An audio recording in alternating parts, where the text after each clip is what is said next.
Danful offers unparalleled, curated, and bespoke tours across Africa for travelers seeking genuine cultural experiences, enriched with magnificent sights, sounds, and flavors found on the continent. Each trip is reliably curated to ensure visitors are gifted with an immersive and authentic adventure. Whether you find yourself strolling along the charming white sand beaches of Sierra Leone, feasting on the mouth-watering delicious foods in Senegal, observing or partaking in various aspects of the Isheshi traditional system Ifa native to Yoruba land, Nigeria, with Danful, you will rediscover a fulfilling sense of kinship to the true heart of the motherland, her communities. Our core values focus on integrity, quality, safety, and sustainability. We are uniquely committed to assisting with the advancement of African infrastructure and promoting African businesses, so both travelers and the communities they visit receive beneficial exchanges. At Danful, we understand the importance of connectivity, and we have created a model which provides bespoke experiences based on your passions or hobbies. With us, expect a long-lasting spiritual bond between you and your destinations. Live, love, Danful, Africa. To learn more, visit danful.africa.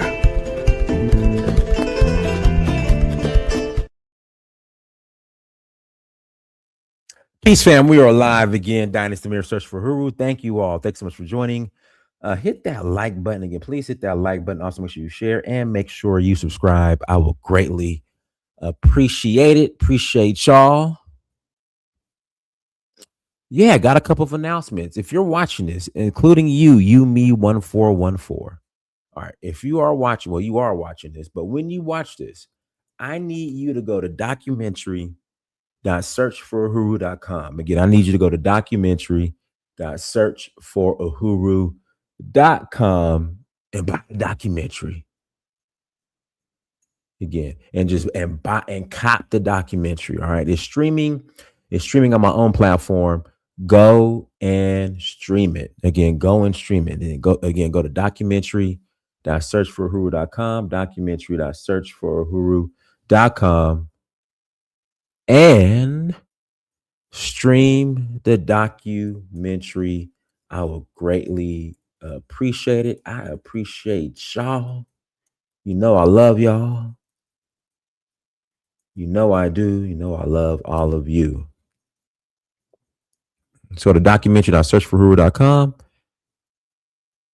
and buy and stream the documentary. I would greatly appreciate it, guys. Let's get these likes up. Come. That is your entrance. That's your cost for admission. That's your ticket. Is to hit that like button and make sure you share with somebody too that might like topics like this, that enjoy topics like this. Make sure you share with them as well. What else do we got going? So we got the documentary. Listen, I head to Nigeria tomorrow, early in the morning. So we're not about to be on here all late like we usually are. Because I got to get up early, catch a flight to Newark, then from Newark to DC, then DC straight to Lagos. Flying United. It's gonna be the first time flying United internationally. So yeah, looking forward to that. Cannot wait. Definitely looking forward to that. What else we got going on here? Also going to Zanzibar in September, Kenya in September as well. We're doing Ghana and Ivory Coast in November, as well as what else we're going in November? Also Sierra Leone. So looking forward to that too. And then we're doing Benin in January for the Vodun Festival. So, come join us on a trip. Come and join us on a trip. We'll love to host you all. Again, we will love to host you all. So yeah, come and join us. Hey, what's up, Rakeen? Shout out to Rakeen, everybody. Yeah, come and join us on the trip.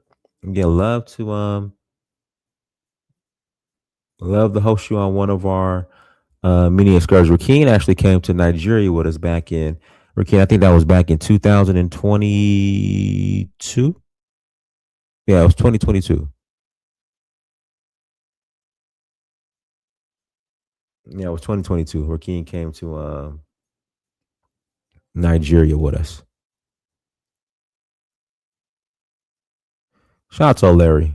Oh, Larry, you come to America. Okay. I was going to Nigeria this year, but the celebration will be taking place in Texas, U.S. Larry, when's the last time you've been to Nigeria, Larry? When's the last time you've been to Nigeria?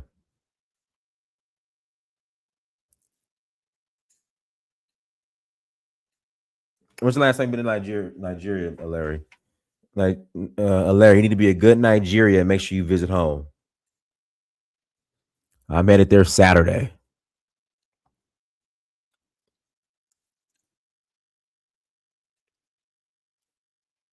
Again, I'm headed there Saturday, 2013. Oh, wow.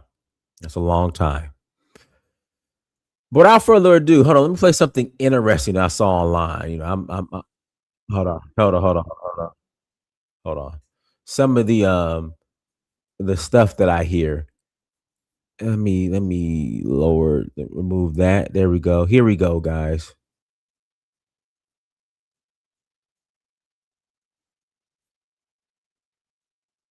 So is this the real Egypt? Yes. Think about it. Malcolm X, when he went to Egypt, he came back and said, that's not them. That's us on them statues. We the true Egyptians. Who was the true Egyptians? At that time, they were saying African American, but it's the copper colored Indians. So is this the real Egypt? Yes. Mississippi is Nile River. Texas is the second largest state, right? Texas was all the states that was around it. So if Texas was a part of all that, Egypt. That's why it takes so long for Texas to change their laws, because they know they have the most majority of gods and goddesses. And you thinking about San Antonio, Austin area. All this is tied. Wonder if that's why I was drawn here. Yeah. It's the city of God. So is this the real Egypt? Yes. Hold on, I got another one for you guys. Hold on. I got another one.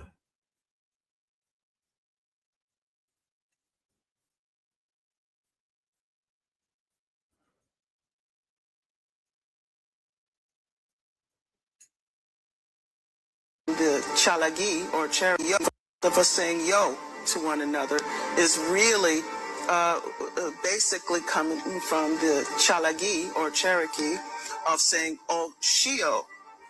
Of us saying yo to one another is really basically coming from the chalagi or Cherokee of saying oh shio, the way in which we dance, the way in which we walk. The walk in the 70s that many people thought was an Afrocentric expression, in actuality was a long-haired Cherokee warrior walk. The hip-like walk that is expressed as being Afrocentric was not Afrocentric at all. A warrior walked, and he walked with a limp, and his shoulder would dip as he walked. Now, that type of walk is not the only where in which you have seen that cultural expression is in America and by those who call themselves African American. Of us saying yo to one another is really basically coming from the chalagi or Cherokee of saying oh shio, the way in which we dance, the way in which we walk. The walk in the 70s that many people thought was an Afrocentric expression, in actuality was a long-haired Cherokee warrior walk. The hip-like walk that is expressed as being Afrocentric was not Afrocentric at all. A warrior walked, and he walked with a limp, and his shoulder would dip as he walked. Now, that type of walk is not the only where in which you have seen that cultural expression is in America and by those who call themselves African American.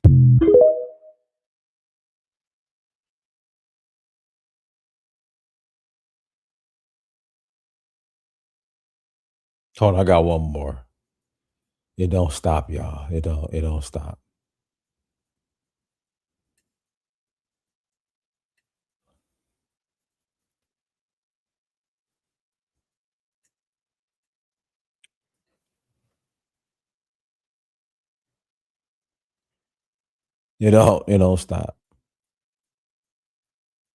Here we go. Oh, here we go. Here's one of my favorite ones.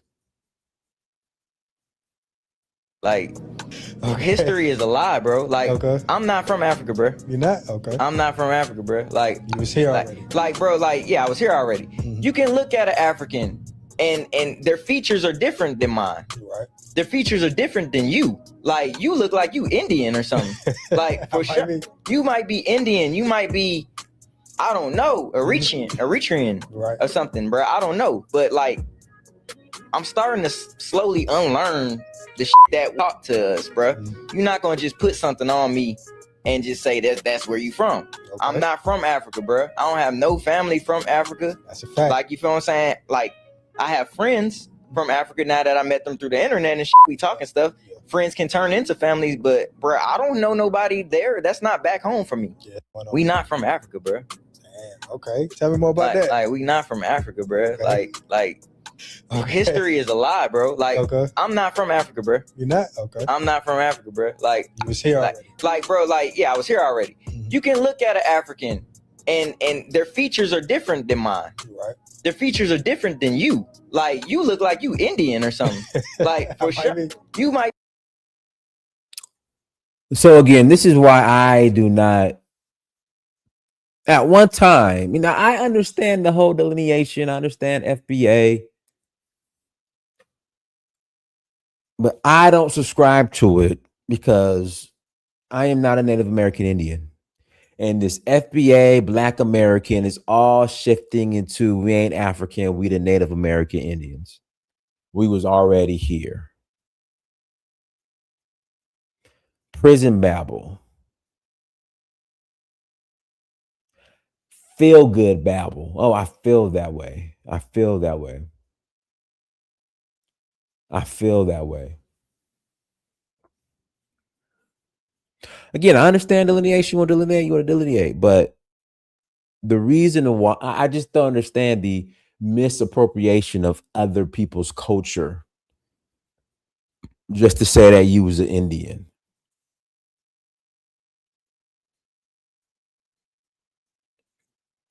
But hey, if so, then the question becomes: can you be FBA and a copper-colored Hebrew Moor? Because now what I'm noticing, the FBAs are starting to, add this. We the original Indians now.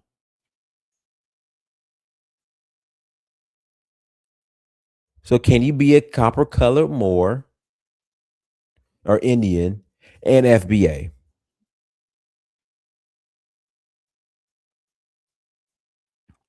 I saw that. In fact, let me pull that up. It was like 1,000 of them or something. Sure, I might need to go storm Spain too. I might need to bum rush Spain as well.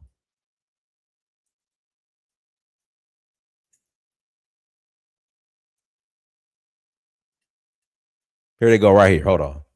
This is wild. This is the in the words of Colin Genesis, the bum rush. Look at this.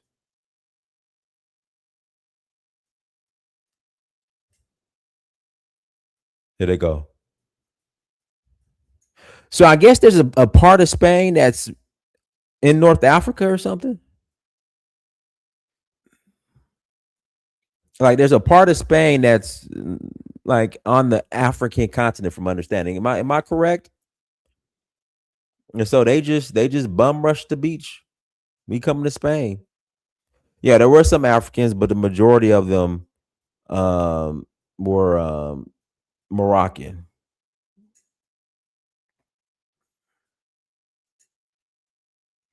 And from my understanding, once you get to that point in Spain, like you're in. Like you're safe to go. You're good to go. They got to process you.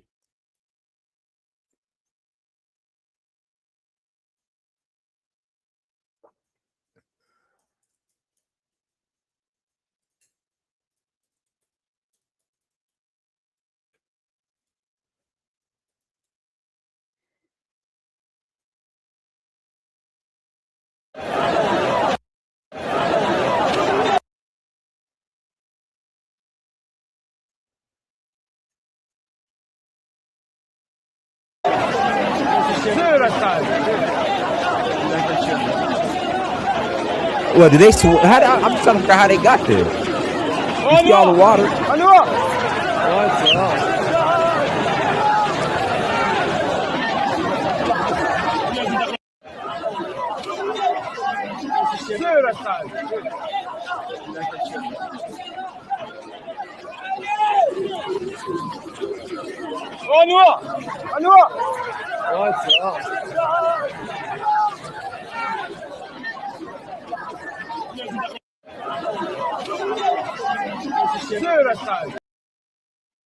All right, guys, I'm gonna put the link in the chat room. I'm gonna put the link in the chat room. If you want to call in and add to the conversation, you're more than welcome to call in and add to the conversation.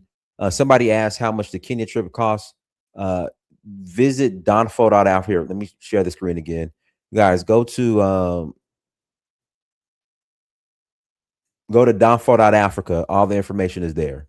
Again, go to donfo.africa, DANFO.africa. All of the information is there. Links in the chat room. Erude boy, thank you for the 10 jewels. I still don't know what these jewels are, but again, we're going to count it all joy, regardless. But again, go to donfo.africa. All the information for the tours are there. I'm actually looking forward to going to Ivory Coast. So we're going to Ivory Coast in Ghana in November as well. So I'm actually really, really, really looking forward to that because I love Ivory Coast. My favorite restaurant, favorite hotel. We'll probably stay here at the Bushman. Let me bring out Flyman. Go ahead, Flyman. Yeah, can you hear me? Loud and clear. Yeah, my thing is it's very sad that we don't know about the Roman conquest of 70 AD because that's where all the confusion starts.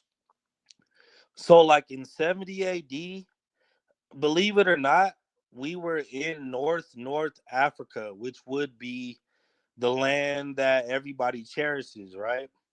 When the Romans came in 70 AD, they kicked us out of North Africa, and then we fled into West Africa, and then that's where we got captured as slaves. But I don't know why my people want to be a Native American and an Indian. That doesn't make any sense. We are actually closer to Africans than, well, we're not. It's just very complicated. But When you say we're close to the Africans, what do you mean? Expand on that. It's like when we fled into West Africa, they knew who is we? I would say the Negroes, which we weren't called Negroes. We were the people of the book that people don't like the book. What book? The Bible. Oh Lord. Okay. So you're saying you're the Jew. You're saying you're a Jew. Well, the Israelites, the tribe of Judah. Okay, so you're Israelite, you were in North Africa and you fled to West Africa. Yeah, it's that simple, but I don't know why. There's no written documentation. There's no written history of a group of people calling themselves Black Israelites in Northern Africa that fled to West Africa after Roman occupation. It's nothing there. Well, the Romans burnt down all of our statues, all of our books, all of our records. When they conquested Jerusalem, they burnt it all down and then they kicked us out. But you said North Africa. I mean, when you look at the word Africa, Africa is named after Scipios Africanus, a white man anyways. So I don't know why we're so strong on Africa when it used to be called Alkebulan before that. So it's like we don't know who we are. We are the lost sheep. We have no idea who we are. And it just baffles me that we don't know that we are like the most special people on earth. Like Michael Jordan and Dikembe Mutombo, Michael Jordan is better than him.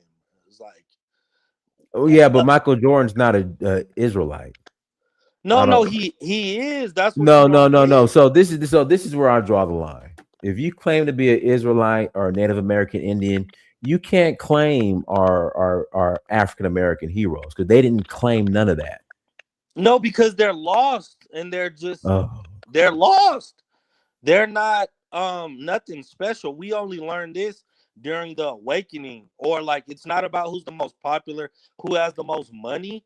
There's been brothers who knew they were Israelites since 1969. That's when the Israelites started to be awoken, was 1969. I'm just saying, like, when you look at that book, hair like wool, skin of brass as if burnt in a furnace, like the most special people on earth. I hate to say it, our brother Ham Africans, they do not compare to the Negro. nobody. That's all. That's just all written. No, there's no Ham. There's no Ham. There's no Shem. There's no Ham. That doesn't exist. So you just want to be the same people who sold you into slavery. Unfortunately, we had some sellouts. It's what it is. They're in every group. Cause do Africans like create hip hop like us, jazz like us? Like, what do Africans do? But That why is compares to us? why is everything reduced? Why is black excellence or accomplishments reduced to just entertainment? I mean, I have black lawyers in my family, black engineers, black billionaires, even like Robert F. Smith is my uncle. But what I'm trying to say is, it's not that it's a competition.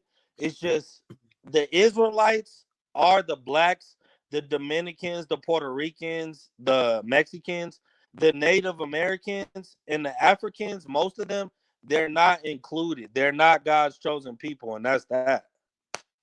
They're just not. But we want to focus so bad on them when they sold us out into slavery, and then they still don't really like us to this day. Because my dad, he just came back from Africa. He loved Africa. He want to be an Egyptian so bad. But it's like, brother, like, do you want to roll with God, or do you want to just get destroyed with all your accomplishments as a lawyer, this, that? Like, if you're not going to be an Israelite at the end of the day, you're not going to make it out of America. You're not going to make it. Okay, let me pass the mic. Dizali, go ahead. What's up, brother? Good. I want to say peace to everyone, and I'll start it off like this. Certain conversations are not for everyone, and I think that in the age of social media, a lot of people, missed that, forgot that. They don't know what their role are, basically. We're having a lot of these conversations with people who got C's and D's in school. They didn't go to school. They dropped out in the third grade. They know darn well they were not academic stalwarts. And they're trying to have these conversations with smart people. And they're going and listening to other dropouts who have made TikTok videos, and they're bringing that information back to us as if it's factual, and they think they are really doing something. I think people need to look up the word Dunning-Kruger. When people think they know more about subjects and topics than they actually do, it's okay to not know about everything, about certain things. Your strong suit might be something else. Leave the conversation about history, genetics, science to people who actually know, who actually care about it, who've actually done it. If you don't know about it, just be quiet and listen. Because we have people talking and they're actually harming our kids with this rhetoric that they have all over social media. They're harming our kids. They're actually aiming for the kids because they know that they can't tell any grown adult this BS that they are spreading. So they're aiming for the kids. They're aiming for the next generation. We need to have a final showdown where we tell these people, stay in your position. If you don't know about academics, if you don't know about history, about science, shut the fuck up and stop leading people astray. Now, I also wanted to touch upon some of the things that the brother prior to me was just talking about. You know, I see, and this goes with the pretending thing also, I see a lot of coping mechanisms, things that, you know, we don't have anything else. We don't have any other way. So we had better hope that we are Israelites, because then we have our father fight for us. That's basically what it is, a coping mechanism. We don't have any army. We're not scientifically literate. So hopefully our sky daddy is going to fight for us and win this war for us. That's a coping mechanism, people. And that's why we are where we are now. We love to flock to coping mechanism, half-truths, well, non-truths, no evidence-based stuff, just sky daddy stuff. And we can see where it actually gets us. It gets us at the bottom of the pyramid. When we ask, how come they don't have a Michael Jordan or a Beyonce in Africa? Because they don't have the media that we have here. Because they focus on other things. We had to create and excel at those things here in this white country. That's what we had to darn do. They don't have a white country. They have an all black country. They deal with black people. They have other things that they have to worry about there. So they didn't have to create a Michael Jackson or a Beyonce, but though I'm pretty sure that they have artists that's probably bigger than Beyonce. Maybe not Michael Jackson because he was worldwide, but they have their own artists. It is really quite irritating to hear people ask such mundane things like, how come they don't have this? How come they don't have that? Because they don't have an organized country that has put thousands of satellites up into space. They don't have the media that we have. They don't have white investors investing billions of dollars to have their image plastered across the world. This is very juvenile things if you even use half a brain. That's why I say certain conversations are not for certain people. If you don't understand, if you don't know, keep your mouth shut and listen. You have 2 ears, 1 mouth. And you have the world looking and listening at y'all dumb asses making us look like clowns out here. Does calling ourselves slaves make us look clownish? Acknowledging accurate history makes us look honest, intelligent. Right. Children, hold on. Children make up fantasies because they can't face the truth. A grown man, a grown woman, even if you don't like it, you're gonna face it. You don't create something out of thin air, looking like a fool, looking like you hate yourself. Got us looking like clowns out here. Yeah, hold on. I love land. my brother. And here's the thing about my brother. First of all, I had the highest reading level in my class as a youth. I went to HBCU. My uncle is Robert F. Smith. My dad is a black attorney, right? So I didn't get mad because I know he's not talking about me. Like with the Roman conquest of 70 AD, that's actual history, right? And this is what God was trying to say about our people is we're very stiff-necked and hard-headed, and we are very emotional. And I'm so past that. Like, it doesn't matter about what the white tea people taught you in school and all this.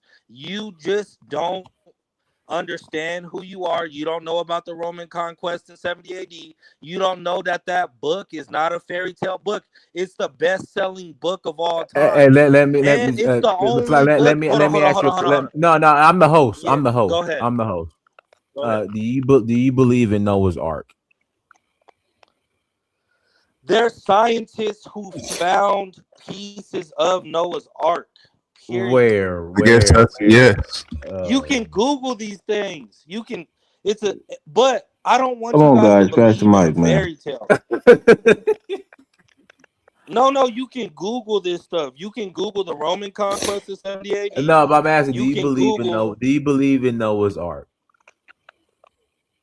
You can Google scientists who found ancient artifacts. Just answer the question. Do I believe? I'm not really a believer. I'm more of a knower that you guys don't have the answers. He Hey, said a lot of things. sir. Is Noah's Ark a true story? Yes or no? Is Noah's Ark a true story? Okay, I have 2 phones. I can Google if scientists have found ancient artifacts. Yes, Just Dinus. answer No arc is the a true story, question. Dinus. I got to pass the mic. Go ahead, too, Nigel. Yeah, thanks, man. Dinah, thanks for having me. I think the previous speaker spoke quite well. I think he covered most of the grounds, really. And watching that video of the other black guy telling the other guy that he looks like Indian is crazy, man. Somebody that looks like a black African, you're calling him Indian. It's just comical, really. And sometimes I begin to wonder what is the purpose of these people, that why do they believe these things that they do? Because there is no real evidence of what they are saying. There's no genetic evidence. There's no historical evidence. There's just nothing. And it just tells you that human beings are relatively easy to convince of an idea, even if maybe the people that started this kind of message don't have any, they have nefarious motives for doing it in the first place. It's really strange that anybody could believe such a thing, because there is no genetic proof. If you go and check your DNA, you find that you are very similar to those of West Africans and maybe some Europeans. And you look at the location of Egypt and the location of the Israel as we know it today. It's always been that way, because there is record going way back. The Romans literally invaded this place, and the Romans keep records like crazy. I don't understand. There are wars. The Kushite kingdom fought the Romans to a standstill while the Romans conquered Egypt. This is not. They are not high. They are not trying to kind of play a fast one against the black Israelites. Like black Israelites was some kind of superpower that they really needed to defeat or deceive so that they don't come back and defeat the world powers. Where did they get? What kind of delusional thinking is that? These people, they literally testify to the fact that they enslaved people, they destroyed continents, but they will hide the truth from these Israelites for some reason. I don't know how you can believe that kind of stuff, because in other words, you are saying that Europeans are willing to admit to mass murder than they would rather admit to actually these Israelites are actually real. It's just ridiculous stuff. But this is what human beings do, and we always look for succor somewhere, and we're not going to come out openly and say we are wrong. I actually believe that those people that we are actually convinced by maybe charismatic leaders or just because they were vulnerable, they will realize sooner or later that what they are doing is wrong. But the people that put this stuff in their mind and that didn't care about the truth, because anybody that is intelligent enough will know this is false. There's no evidence to it. There's really no evidence to it. All the people that talk as if they're intellectuals in this area, they will argue against science. They will argue against historical evidence. They will argue against no matter even cultural evidence. They will argue against it all. Even if they see that the people in the Americas practice a lot of culture that comes from Africa, they will still pretend as if it doesn't exist. So what do? You just leave them, let them do their own thing, and the people that are actually carrying the truth and the light, those ones should go on their own merry way and do the right thing by their people and try to educate people as much as they can. So there is not much one can do. That's all I can say. Thank you. I just want to ask a question, because it sounds like the brothers from Arkansas, from Africa, from the continent, maybe Nigeria, I'm not sure. But let me ask, when you say evidence and what we believe, there are a lot of things that, for instance, like a lot of Nigerians, I've never met a Nigerian that knows that computer science comes from the 256 Odu, whatever that stuff is, from Ife. I've met an old woman who knew that, but most Nigerians don't know that. And the reason I bring that up is in fact, there have been some that said, oh, you're crazy. There's no way the white man came up with that. And I'm saying, no, this is like literally from your Yoruba. Okay, yeah, this is from Ife. And so I bring that up to say it's just a binary yes or no. Ife, right. So again, I just bring that up just to kind of highlight, like, a lot of us don't know a lot about. Even Africans don't. So it's not just a Black American thing. Oh, we don't know who we are, this, that, and the other. I'm not going to get up here and argue, anything like that. But we've all been victims of broken lines of ancestral knowledge. Actually, that is inaccurate. Africans always knew. The Yorubas knew what they were doing. They didn't call it. I'm talking about my personal experience. Method. They didn't call it binary method. That's all. Okay, guys. It was my turn to talk. I don't know if Adonis is on the show. I'm here. We're keen to hear from you. Please continue. I'm here. Go ahead, Elvis. All right. Thank you, guys. Thank you, Adonis, and hello to you, all of you on the panel in the chat. Look, Adonis, I'm baffled, right? Because why would you want to be a people who are in a lower socio-economic, political, level than you are? The Native Americans are defeated. They got their land taken from them. At least you were stolen from Africa. They had their land taken from them and put, and set aside like leftover, food. And they are going through hell on those reservations. Their upward social mobility is very low. Their alcoholism and drug use is very high. They are living in just terrible conditions. So why would you stoop yourself? Nobody wants to be that, though. We're telling you those people are, yeah, you're right. They are beneath us.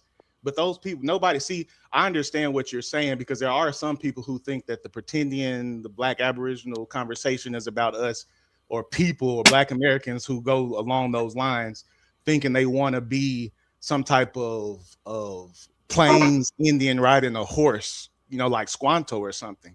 And that's not at all the case. Those people have only been here 1,000 years. That's what the science says. Since we're talking about science, the Athabascan migration, the largest, the people you're talking about who are drunks and crackheads on the reservations out west, those people have only been here tops 1,500 years. And they even talk about it. That's not what the science say. The science, Right. the Athabascan, look it up. I gave you a chance to say something profound, but let me reclaim my time, brother. Yeah, I won't get into your time, but Athabascan migration, look it up. Those are the majority of the Indians y'all are talking about, and nobody wants to be like them. Right. So for me, it would be almost impossible. Nothing is impossible to hide that those people are imposters and the real owner of the land, because I'm guessing this is about land ownership, that the real owner of the land is the Black man. And as early as 1860, Black people were enslaved in this country. There's records to show that. Some of us, yeah. And the Indians, Right. some of the I mean, Indians hold on, brother. It's not a conversation, right? I got a little time to give my take on the whole situation. Let's not interrupt me too ahead, often. brother. So the point here is, why did the white man do a bait and switch? Why did he take the original people of the land and enslave them, and people who came way after, like you said, 1,500 years ago, and made a treaty with them and put them on reservation and give them certain rights to own casinos and all of those different things? Even in that instance, the Black people are still doing better than the people on the reservation. And what it really boils down to is a conquest. The white man conquered this land, whether it was the original the Native American Indians that owned it or the Black who were the original owners. You lost your land. They conquer you. And like that song said, you got to get it back in blood. The white man is not going to concede and say, well, I realize that this land is your land, so we're going to give it back to you. We're going to give you a certain amount of, American dollars to compensate you for taking your land for all these, hundreds of years. It's never going to happen. It's never going to happen. We saw what happened at the United Nations for reparations. America said, hell no. Number one, we're not paying reparations. So for slavery, which is an acknowledged sin of America, they're not paying reparations. Let alone when they manifested their destiny and took lands from the original people that held the land. So for me, I just feel like it's a silly thing, like the other brother was saying. It makes you look bad, because really in your current state, you're doing well, regardless of the history of slavery. You're doing a lot better than many groups on this planet. Socially, you might be, in a bad position because of racism and systematic, oppression. But really, you are people that has been elevated through your culture, your music, your educational systems, all the other great things that African American has. but I guess you just don't want to be tied to Africa because there's a lot of stigma that comes with it, or you don't want to be tied to slavery because there's a deep, heretical embarrassment that comes with it. I understand those things, but being tied to Native Americans, it's not a flex. It's actually a downgrade. But I pass the mic, Dennis. But that's the thing, and I'm glad you brought that up, brother. And I appreciate you bringing that up because I think that's the fundamental misunderstanding many people have, is that some black people who are saying, hey, we're the original people of the land, right?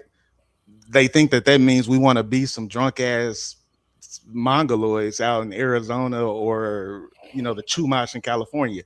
Nobody wants that. Those people, and it goes back to the understanding history. The people that you're talking about now, they didn't get conquered right when the Europeans got here. They didn't get conquered until Manifest Destiny popped off and the Europeans started moving out west. So that's why they had a different type of relationship with them. Whereas some of our ancestors did come from Africa. Some of them did. I'm not going to sit up here and say that they didn't, but the overwhelming majority of Black American ancestors, I don't believe that they did. I don't think a lot of the Black people in the Americas have overly substantial African ancestry. I don't think that means that the slave trade didn't happen. But we know that. You want to know why we didn't get reparations? The argument is that we weren't the only ones enslaved. Our problem here as Black people in the Americas was never slavery. You want to know what it was? It was the fact that we were basically denationalized, whether we were taken from Africa, from those the polities in West Africa, whether they were Islamic or the Yoruba or the Igbo or whoever, and our indigenous ancestors here. That's what our problem is that we don't have a recourse geopolitically.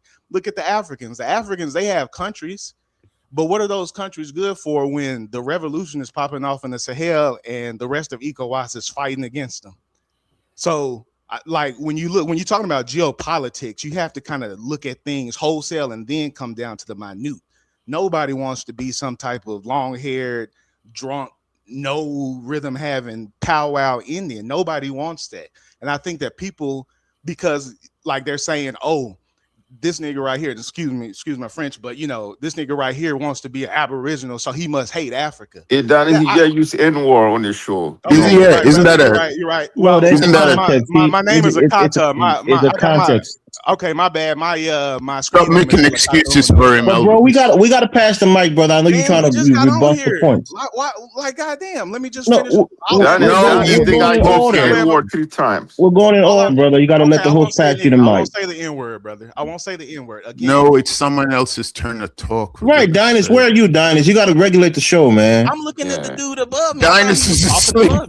He's gone to sleep. Everybody usually get a first take, and then you kind of go around. First take. That's what I'm saying. But it's not your turn. You got to wait for the host to give you your turn. No, I'm back, guys. I'll be honest. I'm packing and because I'll leave tomorrow. So Elvis, still your turn. El Akata Uno, number one Akata. The guy getting used N-word 3 times, Dinus. No, it was in context, Dinus. But you can pass the mic to him officially. Say it, my bad. It's a Black American thing. Yeah, it is. Yeah, unfortunately. I don't really support the N-word, but El Kata Uno, go ahead. Okay, well, yeah, my bad, brother. But see what I mean? But I'll say this. So there is an N-word tariff. So if you use the N-word, it better be in context. If not, it was. It's a $10 fine. Okay. It was, and the brother just let you know that it was in context. I was. All right, so you got a minute. All go right. ahead. Okay, good deal. So when you're saying, oh, this black man is saying he's an Aboriginal, okay, he must hate Africa, and then you all get to jumping like y'all just did.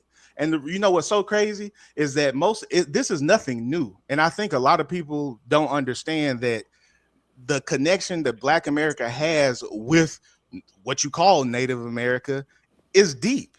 It's very deep. Whether we all came from Africa, where it was millions and millions of people brought from Africa and then mixed in with them, our relationship is deep. My earliest known ancestor was definitely an Indian. I'm saying on record.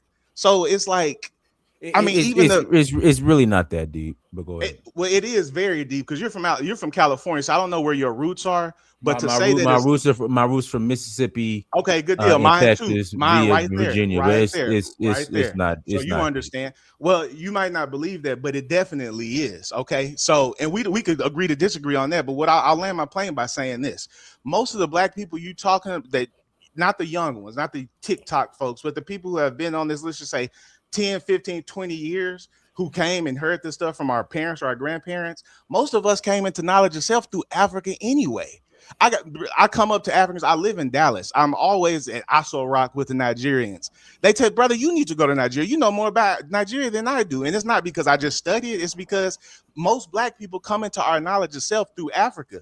And as we continue to learn and view things and not become pigeonholed in a dogma, then we start to wait, you come to knowledge of self by going to Africa and learning you're not really African, that you're a Native American. Is that what you're saying? No. What I'm saying is that we know that it's not only Africa. We know that it's not only Africa.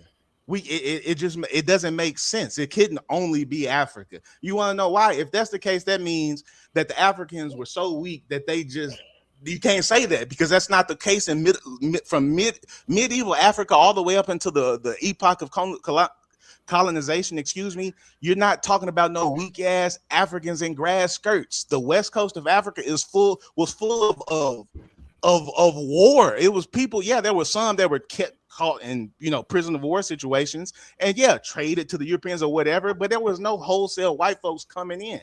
And that's what I'm trying to get you to, like, I guess not me, but people in general, to get everybody to understand it is grossly overstated, unless you're saying that the white folks were so powerful that they were able to whoop on all of these kingdoms. They had the Gatling guns, they had cannons. They had rifles. They had superior weaponry. Not that they were superior inherently, but they had weapons that were superior than what we had in Africa. But what I can tell you is this: at the Battle of Tondibi in 1591, that was the Trojan horse, and the Moroccans and the Southern, we had guns too. They were trading back and forth. There were people who had guns. That's why those the people who were in that West Africa who were trying to enslave their own people just for economic gain, they had guns too, because they had been trading with, it's just too cut and dry.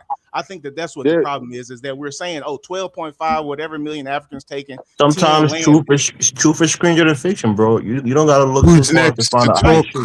Truth is stranger than fiction. Who's next? My thing is, hold on.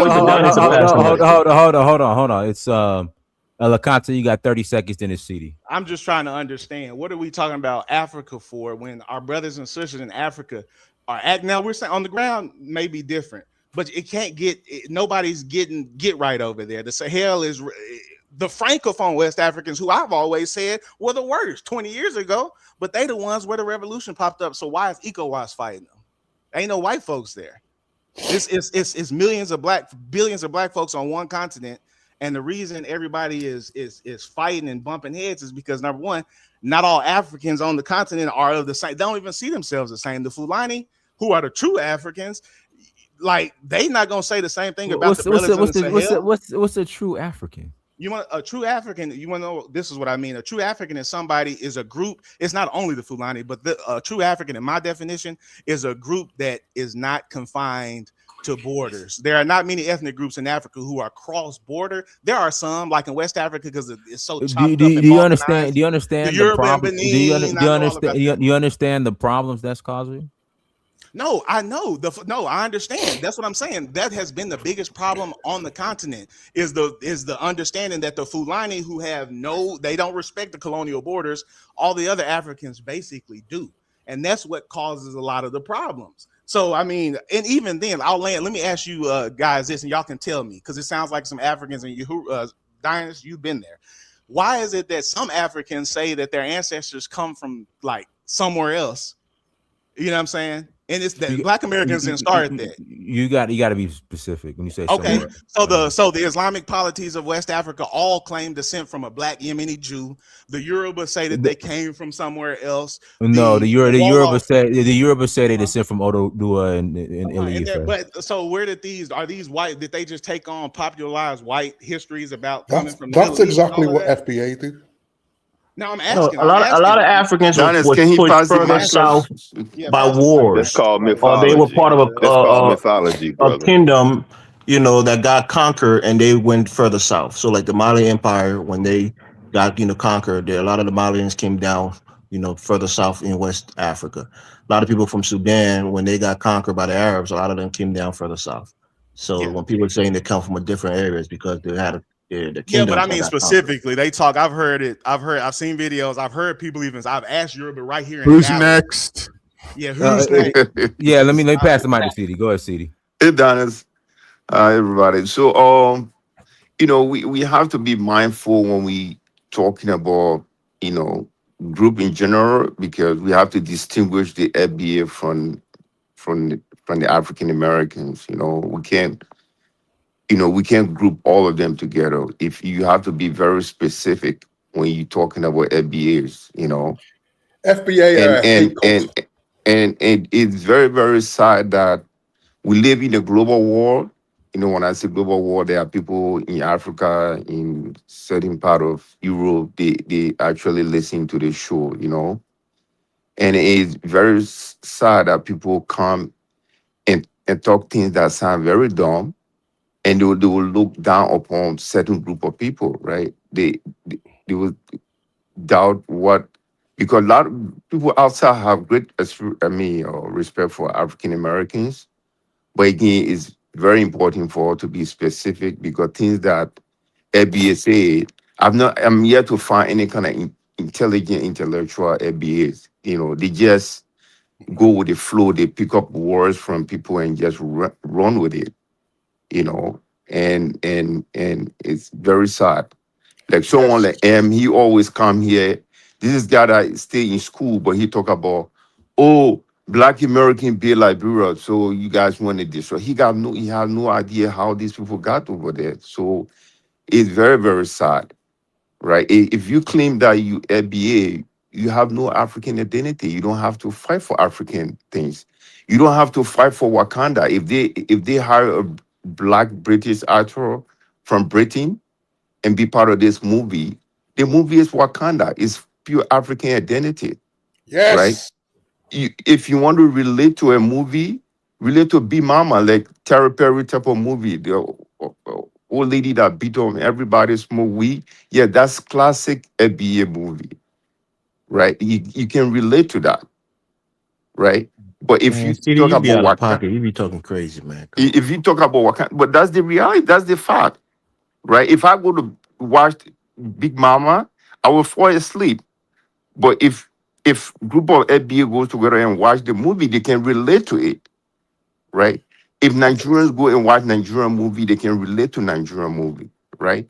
That's a So, bit of a stereotype. whatever is in the movie is the identity of a group of people, but you cannot fight for Wakanda when it's more representative of African culture, right? It makes no sense, right?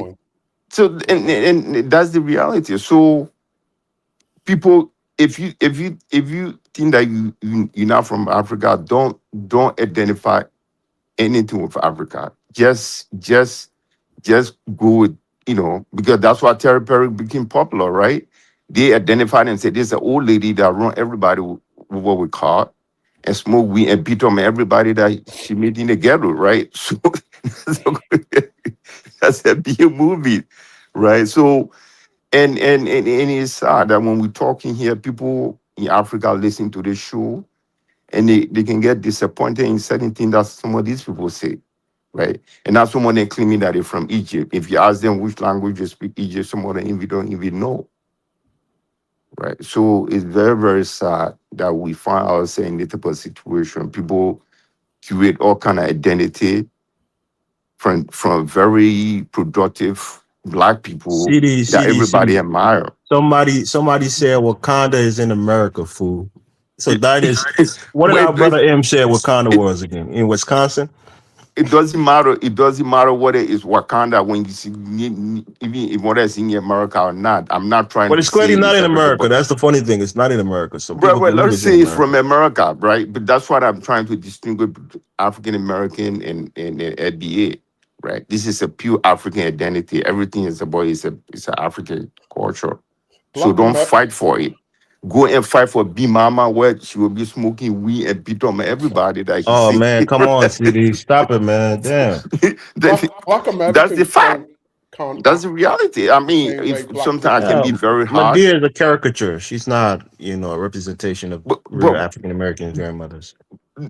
I mean, first of all, when I went to watch the movie the first time, there was no white person in our movie theater. And everybody was laughing to death. And people that were there, the FBAs that were there, they could identify themselves with the movie. If I go to Nigerian movie, I can relate a little bit of it, but a certain part of it, nah, it's not, I can't relate to it, right? So, it's almost like a Hollywood movie. Whatever you see in a Hollywood movie, is that what you see in America? Violent culture. I'm not looking down upon Terry Perry type of movie. It's any movie that you see is the identity of that particular culture, you know. menace But to society. All right, Dennis, you got to yeah, come in and but pass I the learned mic, from that. Dennis. Yeah. Let me pass the mic. Yeah, because go ahead, Larry. Thank you. Can you hear me well, Dynast? Loud and Is clear. it good? Yeah, loud and clear. Brilliant. Hopefully, I will be short and sweet. I came on because I heard a Black American say that Africa was named after a white man called Scipio Africanus. So I've come here to pass historical knowledge. What that Black American said was wrong. It was historically inaccurate. The man he's talking about was a Roman who was named Publius Cornelius Scipio.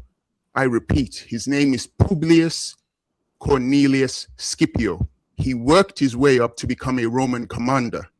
He was then sent to North Africa to fight against Hannibal. He defeated Hannibal at the Battle of Zama in 202 BC. Because of his victory against Hannibal in Africa, the Romans then gave him the name Africanus because that was what they referred to Africa as. So because of his victory in Africa, he was then called Scipio Africanus. So he was named after the continent, the Latin word. That's it. And I had to mention it because too many Black Americans keep going around saying that Africa was named after a white man. And I've spent too much time coming online to correct them. I don't know where they're getting that from. It doesn't say that in the history book. And the other thing I wanted to say was when he said that, oh yeah, it said that in the book of Revelations, chapter 1, verse 14, that Jesus' hair was like wool. It actually says his head and his hair was white like wool. It doesn't say that the texture of the hair was like wool. It's talking about the color. It says his head and his hair was white like wool. It was talking about his glory. Yes. So it has nothing to do with him having nappy hair. Okay. So I just wanted to clear those two things up. But yes, Africa was not named after a white man. The white man was given the name Africanus because of his victory against Hannibal. That's all I have to say. Thank you. Okay. Where does the name of Africa come from? Well said. I got go ahead, Charlie. The name of. Oh, sorry. Can I just quickly answer? Go ahead. Niger. Go ahead. There are the name Africa. There are a number of historians who say various things. One of the most common things I've heard is that in the north of Africa, in Tunisia, there was a tribe or a kingdom called Ifriqiya, and it was from that Ifriqiya then became Africa.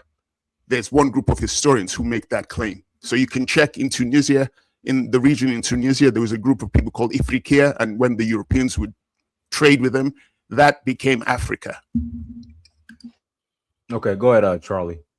No, it's okay. I'm just eating at the moment. So well, Charlie, don't take up a spot if you're not going to speak, my brother. I'm just eating at the moment. Okay. All right, guys, let me read these super chats. And then let me put the link in the chat room. You guys are more than welcome to call in. Let me catch up on these super chats real quick. Let's see here. Eruda Boy, thank you for the 10 jewels gold coin. If you're not getting gems, Dynast, we are all misinformed. There are literal places in the Grand Canyon called the Tower of Ra and Osiris Temple. Oh, Lord Jesus. Egypt is Word American. Word of Boy, thank you for the 10 jewels. Gold coin. Word of Boy, thank you for the 2 jewels. Silver star. FBA Young Lion, thank you for the 2 jewels. Silver star. Pape 5602, thank you for $5 holla. Albo sound like Water Boy when the professor told him medulla oblongata, but my mama said, let's see here, Pape 5602, thank you for $10 holla. Enigma 3747, thank you for the $5 holla. All right, go ahead, M. Thank you, sir. I want to make about 3 points, if I could. The first point I want to comment on what the last guy just said about Hannibal and the name of Africa. For one, Tunisia wasn't called Tunisia until the Arab conquest in the 7th, 8th century. So how you gonna say Tunisia, what an Afri tribe was? It was actually called Carthage, and the Romans renamed it Africa Vetus and Africa Nova. But when he said that Scipio Africanus was actually given the name Africanus because it was Latin, that lets you know it was a Roman origin to the word Africa. But as far as the term, the topic, Indians, copper-colored Indians, when you look at the ancient definition of Americans, they said the copper-colored peoples. They didn't say the copper-colored Indians. And then later on, American was associated with the Europeans who came from Europe. But originally, it was the copper-colored peoples.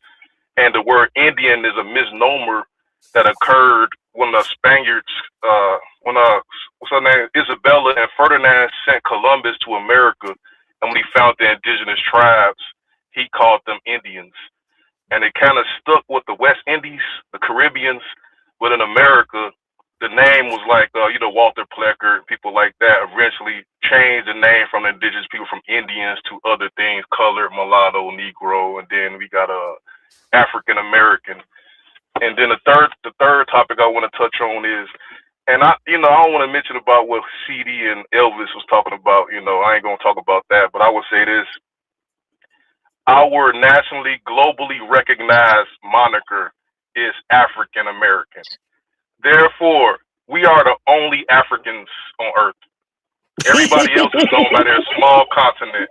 And I think Africans resent us for being Africans, right? We're the only people that's actually called Africans. And yet they created the African Union to try to reclaim that term. And then they use African symbolically by calling each other Africans.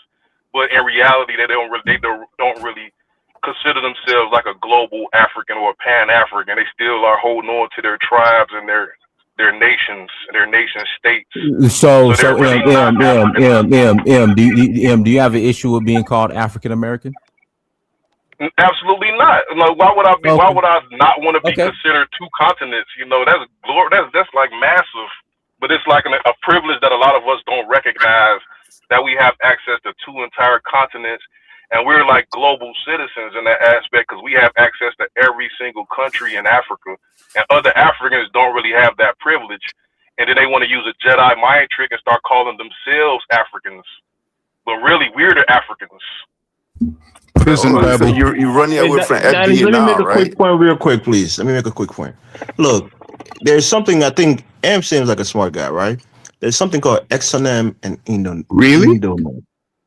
No, I'm going to give him some credit. He's made some good articulate points. But he has. Take Japan, for example, right? You'll think that the Japanese call themselves Japanese, or they call their country Japan, but they don't. They call it Nihon or Nippon. The Japanese would never call Japan Japan. But the Chinese and other, people around that area started calling them Japan, and that's what the Europeans, adopted that name. So when you talk about Africa, being called Afrikaners, meaning that's what the Africans call their continent or their land, it's just wrong. It's an exonym. It's not what the people call themselves. So just to give you a understanding of that and giving you a current day reality that a people could call themselves something else, and the outsiders will call them something else. So Africa, remember, Greece came before Rome, and during when the Greek Empire was alive and well, they called Africa Ethiopia. They had a completely different name for Africa. There's a country in Africa now called Ethiopia.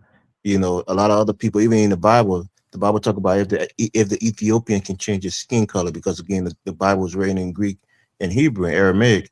So the words can change, but what the people call themselves is what really matters, not the actual name Elvis, that matters. Elvis, I wanted to ask you, what did your ancestors call your land before the Americans called it Liberia? Well, there's again, like there's different areas in the place. Let's take Monrovia, for example, the capital city, right? It's called Duquois or Duor. There's two ethnic groups that live there, the Bassa and the Pele. They call it a similar name, but slightly different. That's the indigenous name for Monrovia.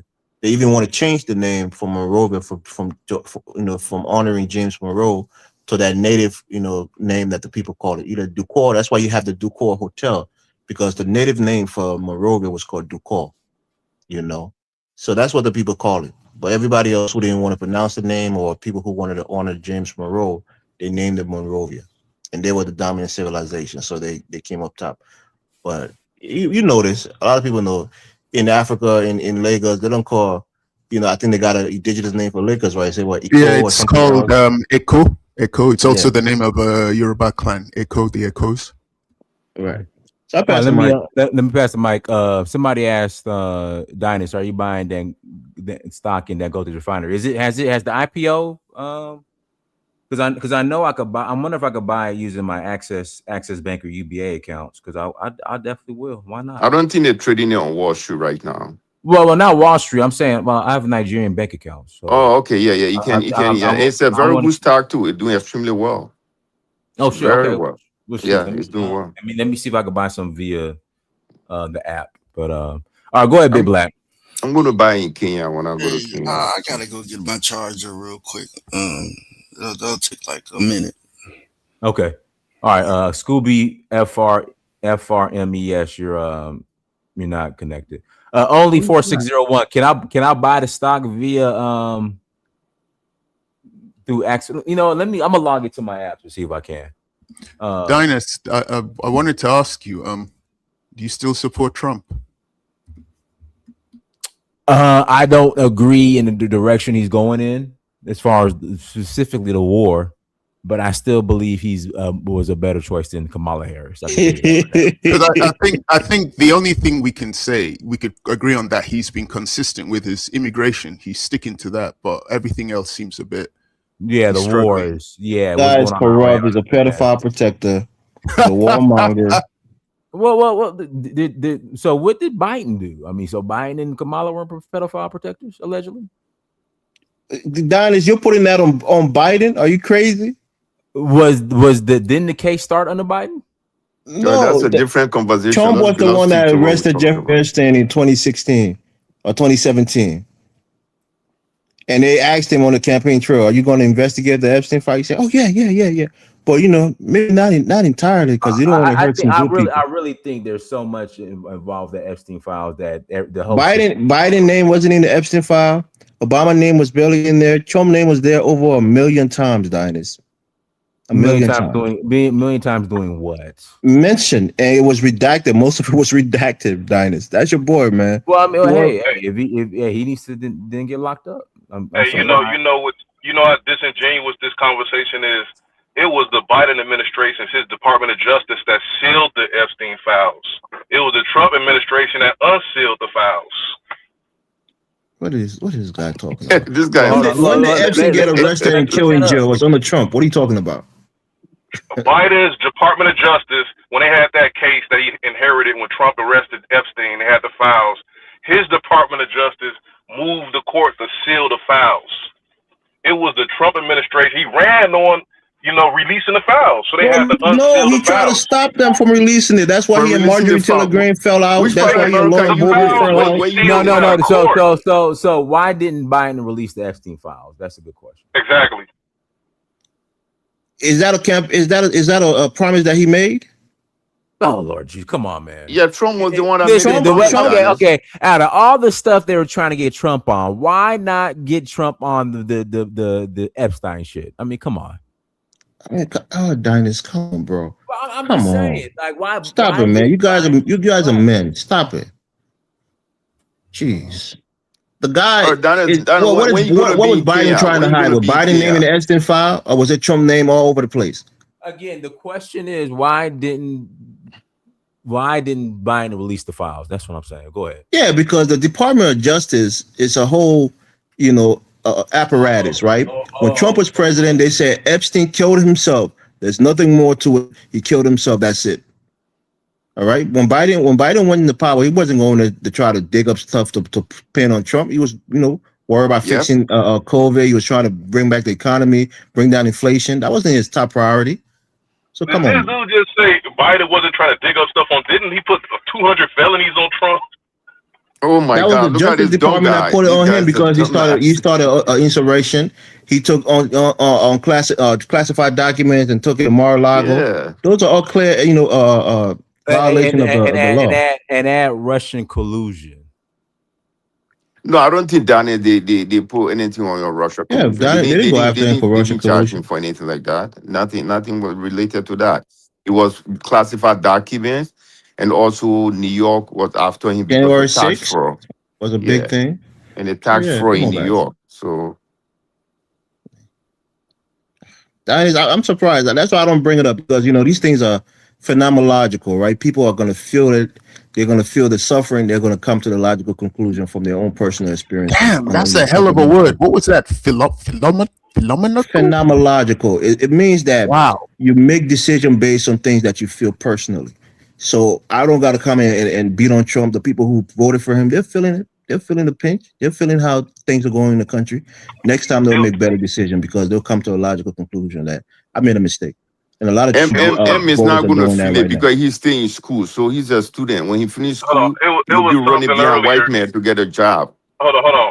It was something earlier that Elvis said that I didn't disagree with, when he was saying that the Indians are less than because they have they are in the POW camps, they're drunk, and Black Americans are doing better than them. Like, why would we look down on some people like that? Like, what is that going to gain us? It's just an actual fact, brother. He just said would you trade position with an Indian on a reservation? Would you trade position with them? I mean, you could say that about anybody in Africa. Oh boy, you wouldn't trade position with them. They'll say I'm talking down about. So they're in a lower socioeconomic position than you are, brother. That's a fact. If you're a person that came from a country that you was basically complaining about being second class for the Indians, and they had slaves. You was complaining that Black Americans oppressed your people and y'all were second class citizens. Now you come here looking down at a people that you claim is a second class citizen. That's almost hypocritical. Would you trade places with the Indians on a reservation, M? I mean, a reservation is a prisoner of war camp, according to the military. It's so you wouldn't trade places with them, right? They are imprisoned. Will you trade places with them? If I was born in that circumstance, I wouldn't have no choice. But I wasn't born in that circumstance. You have the choice. That's why you have the choice. I don't look down at them. I don't think I'm better than them. I don't have a condescension. It's not about your inherent value as a human being. It's about their social and economic situation right now. Wait a minute. They are in the worst position of African Americans. You the moral police now, but I've been hearing you dogging the Africans, continental Africans for the last 10 days. He just wants to disagree with Elvis. He wants to pick a bull with him. I'm dogging the continental Africans. Yes, the only thing I say about the continental Africans is they don't want to break bread. They don't want to share the land, and they allow. Go there. You got to be there to break bread, brother. You can't be in the hallway looking at the dining table. Go to the table and sit there and break bread. And then when the Africans come to America, they have this superiority, condescending mentality towards us. And then now they got it towards the American Indians. They looking down at them now. Talking about they less second class. It's a calculable fact that they're in a worse position than you are. If I'm saying that I'm not dissing them, it's a matter of fact. Down about people, and you came as a guest to another person. Oh my gosh, bro! Like it don't make sense to me. You think I still don't understand how people can come on Dynast's panel. Dynast literally shows videos of his experiences in the continent. He's not being beaten up. He's not experiencing anything unfriendly. He's actually bringing clients and Black American clients who come with him to these African countries. They have a good time. They become citizens, but yet you will still get Black Americans who will push this propaganda that the continent hates them and the continent looks down on them. You are literally on a channel with a man who invests in going to that. He's going there tomorrow. I never heard Dinah speak ill about Africa. but yet you do. But I done And heard there's a a lot lot of of Africans who Africans don't speak speak ill. ill. I don't speak ill They about speak African ill about Americans.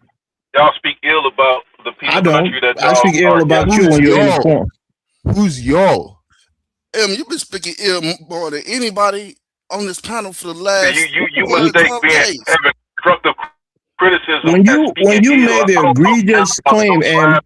that you're going to get some Chicago hood Negroes, gather them up and go to take over Liberia, that's when I responded to you and said they'll have you on the poll in the next morning, bro. I You know, didn't say nothing about getting some Chicago hood Negroes. I say us as a people. You know, Dinus asked the question like, what should we who do you about it? volunteer to go start a I war just with? randomly just thought of a logical solution. Like the only way we could get Liberia back is through warfare. So it was logical for me to say that you'll get your head knocked up then. So why would you complaining about me to a guest like, that was my mama or somebody that you're telling on me? But you said that earlier, and I say when I No, thought I about said it, it I in did the response to research. you. In response to you saying a ridiculous statement. You said that on the show. I wasn't even on the show. I was just listening to it, and you was bragging about how your people took Liberia. You called us the Quee people, talking If about I'm we not lazy, mistaken, sissy people. doesn't And you said Liberia you would tell belong a to black both groups? American that you would knock their head off. I wasn't even on the show. I just No, you heard said that. you'll go back there and take people there to go and retake Liberia. That's what I said. Try Later it. on, when You're Dinus making a asked me a proclamation of question. war. You think I'm going to be sweet and kind to you? Listen. Try it, bro. See, you're not being genuine. Like Dinus asked me a question like a few months later about what do he think I should do about it or we should do about it. I think the only thing we could do is to probably wage war and get the country back because I don't think they're willing to share it or like y'all were written us out What of do the you Constitution. mean? Like There are African our Americans who are bloodline is not citizens in even Liberia. African Americans are our living in Liberia bloodline right is not now. even one of the tribes that's recognized in Who Liberia. did So that? Who do you think did that? the native Liberians Not that true. rewrote That's the where you're Constitution. ignorant. The 15 tribe of Liberia was made by the American Liberian. They displayed it. And you know what they didn't do? They didn't include themselves as a tribe because they thought they were above tribe. They didn't put themselves there. Right now, there's a group that's advocating for them to be recognized as one of the official tribes in Liberia. So imagine they had power for over 133 years. They didn't recognize themselves as an ethnic group or a tribe. They didn't put themselves on a mask. They didn't make themselves a part of our social fabric. Now that they're no longer in power, they're not even recognized as a tribe. They're looked at as others. You see? Right, but what I was saying So it was wasn't like our doing. That was their doing. the African people had this negative connotation about Liberians for over 100 years, and it culminated with that coup, and nobody stopped it. And That's not true. It was because of the times. There was revolution going on all over Africa in the 70s and the 80s. And then you had hold on, let me tell you. You had a rice riot, you had a rice protest that happened a year earlier where a lot of Liberians got killed by their own police. And most of the organizer of that protest was languishing in jail. There was rumor that they were going to be killed. You had one of the Liberian progressive who registered a political party and was going to run for mayor of Monrovia. The first time an indigenous person was going to run for office in Monrovia, right? And the president canceled the election. He canceled the election after allowing him to register and for them to form a political party. He disenfranchised them politically. He didn't let them have political agency. So the country was becoming more conscientized. A lot of people wanted to be included in the political system. They wanted to have their own political parties, and the government refused it. So that's what really broke the floodgates. It's not because they hated them. I don't think he's listening to you. It's just going in one ear, coming out the other. How are you gonna tell me what I'm listening to? That's because I'm not Did you agree with Elvis? Right? No. Period. You did a Liberian girl. You should know a lot more about Liberia. And you said you didn't She hear didn't about tell it. me about she told me about Samuel Doe being killed. They had a videotape, but she didn't tell me that they killed off the black Americans. I guess she was kind of Because it's not true. That's why she didn't tell you. The coup happened. The government, the cabinet members got executed. Those people who had the power, and a lot of people didn't even want him to get executed. But Samuel Doe, being a military tyrant, he did that. Right? No, she told me about him getting killed. He got killed too. But what I'm telling you is because in your mind, you think after the coup, people started going and finding all the Congo people and killing them. I have Congo people in my family. During the war, the Congo people fled with my mother's family and protected by the native people. I didn't even Charles know Taylor himself is a Congo man. The killing of the government until CD mentioned it. So then, what are you angry about? So you're angry that the government official got killed during the coup? You know how many other African coups had people getting killed? I ain't gonna Government spend an official got awful, killed. because I'm pretty sure there's other people on here, Yeah, you think But if it happens to your people, then it's hatred. But if a Yoruba person commits a coup and kill Igbos, or Igbo person commit a coup and kill Yoruba, that's fine because they're just Africans and you're not African. That's No, what happens listen, in a man. lot of countries. People take over power and they kill the government in power. They kill people that's part of that government. What I'm saying is, we were slaves and we tried to get a home in Africa, and that was robbed of us. Like, it's not the same as a No, person you in Yoruba mismanaged land it. who's like make You 40 socially million people. Like, mismanaged it. they You have had your like land, you we had was, your country, but you're only 10% at most of the population, and 90% of the but population you didn't integrate enough. we was trying to get some type of freedom in Africa and tried to have some type of camaraderie with the people over there, and it was met with resistance, and then we was eventually killed off and excluded I mean, from the that's country, yeah. the You continent. don't know what you're talking about, bro. But I don't want to hog the show. You see what I'm saying? You keep using Africa and Liberia in the same sentence as if they're one and the same thing. Liberia is a country in Africa. I mean, So we're the only way Africans. you keep saying, well, these Africans and then Liberians, it's like, whoa, it's like that happened in Liberia. That doesn't mean that the rest of the continent felt that way about Black Americans. And when did you turn And the African Liberians American? didn't even hit the Black Americans. It's not true. The point here is the We say, land. when did I become African American? I was You born was with that FBA? term. No, I wasn't born with that term. FBA When I was born, we didn't have that term. We had like 5 or 6 concession agreements, right? All of these concession agreement was conceded to foreign country companies, right? In the native quote unquote land. It wasn't in Monrovia. It was in places like Harbel, in Bond County, in Nimba County, in Bowman County. All of those concessions was bringing millions of dollars to the government coffers. But the people that live in those concession areas, like what you have with the Obronians down there in I think it's Delta State or wherever, the resources wasn't benefiting them. It was going down to Monrovia and benefiting the fat cats in government. So the land that the people who occupied the land, where there was iron ore being mined, there was other things being mined from the land, taxes being paid to the government, that place wasn't being developed. Educational system for those people wasn't being catered to. So there was a lot of social things that was happening. Elvis, let me ask you a question. Let me ask you a question real quick, M. So you're not FBA anymore? FBA is not an official term. African American is, but let me ask you a question. So you're not FBA? Let me ask you a question, Elvis. So Dinus asked me. He said he made a statement. Dinus made a statement. He said Liberia is still there. Go there. So what if Black Americans wanted to go to Liberia? What would have happened? Nothing. You know your brother. I don't know if you know Kyler Genesis. Kyler goes to Liberia all the time. He loves the country. He has a wife there. He's settled in Liberia. There are Black Americans who live in Liberia. There are people who have, quote unquote, American Liberian stock who are prominent in Liberia.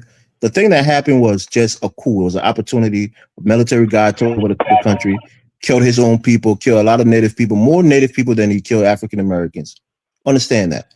So it was a military dictatorship who became a tyrant. He got his comeuppance at the end.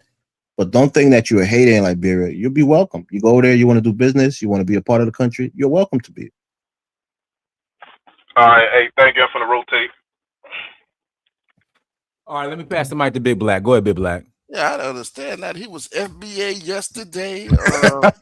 He was at Albo the day before. I don't understand him, man. He just comes on the troll. I don't understand. He's bipolar. Oh, okay. Yeah. I don't understand the Indians. What trips me out about these so-called Indians, right? These albos, right? Before, because I'm a little bit older in my 40s, right? And in hip hop, right? Even before the internet age, I never heard of the albo, albo stage of hip hop. We had the the Pan African stage of hip hop. It was a lot of Afrocentricity. Where was this alboism? I didn't see anybody walking around, with moccasins saying that we was always here. None of that ever was in the hip hop stages in America. This whole the tripped out thing about this whole albo movement, right? If the internet was not here and a random guy was just walking in the hood telling people that we were Indian, everybody would look at him like a fool, like he was like something was wrong with him. He would be an outsider. I think this abo movement is like an incel movement, right? These incels that really, they was afraid to say anything because they would be laughed at, so they might have had this thought in their head. Some of that, and also, to be honest with you, some of it is, I think they really know that we're African, right? That they're African, right?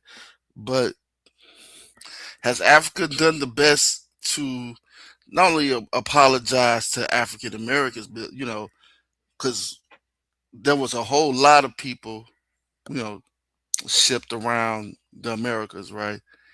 And I would say personally, I don't think countries did the people that were in that participated in selling slaves did the best job, because not everybody in Africa, not every country in Africa participated in slavery. Um, so I think at the same time that has had an effect on the diaspora as a whole, as if even after learning our stories, it seemed like some, not all, it seemed like some, continental Africans didn't care, you know. But overall, I think that group got swallowed up by the FBA movement. A lot of them ran into the FBA movement. The FBA movement is half ABO, so so that's probably why you don't see a lot of Indians like we used to see. Like 2 years ago, the Indians were lining up to jump on this show and talk, but you don't see that much no more. You see all the FBAs running up to jump and talk and grab the mic. But I'll Well, pass the mic. I identify myself as an FBA, and I believe it is like, I think it's more of a heritage and a lineage thing. It's for people like, I don't know what the term was that you was just called, you was just referring to, the Black Americans, but that was I'll like say the this, man. 90s, the early 90s, Yeah, X-Clan, Public Enemy, these people were bumping red, black, and green, and you had Dead Prez in the early 2000s, red, black, and green. They was on the Chappelle show, so there was. I've seen this, the Afrocentricity movement, right? Afrocentricity. Okay, Yeah. thanks. That what Elvis said, right? But always had problems saying that word. But I haven't seen this album movement. None in hip No, hop. I agree though, but one thing about it, you in certain songs and certain movies, certain actors even, like, it's an individual thing, man. That's not in everybody's lineage. So I feel like people just got this thing to where they want to be a monolith when it comes down to Black Americans, and that's why I see a lot of people nowadays they try to co-opt the term Black American now, because they know they can't even be a FBA by lineage.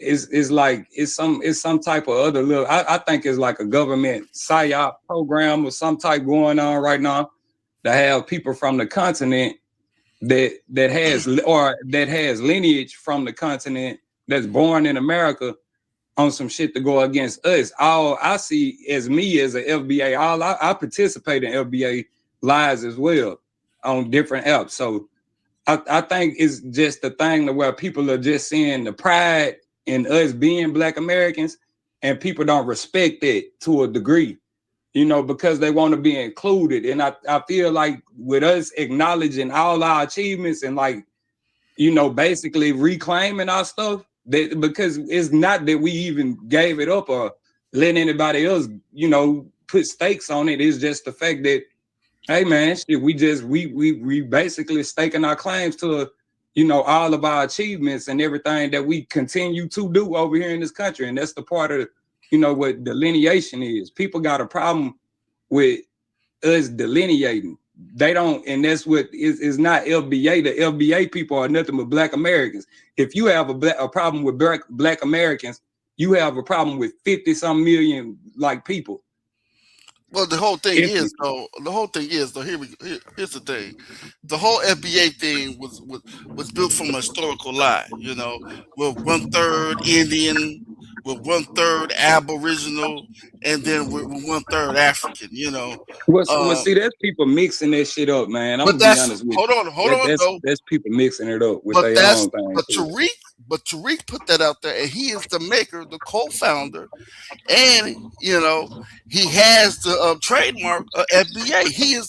He had it on his website. You know, so But uh-huh. he can't. He not the co-founder of Black Americans though. He just added a word onto it, and he really not the founder of the term foundational Black American. Yes, he is. It's actually Dr. Claude Anderson. Claude Anderson used a different term. He said Native Black Americans, but he didn't say something like that. He never said foundational Black if you Americans. pay attention to Tariq Nasheed, I think, and you have, you know, a lot of people got their own little problem with him, but whatever.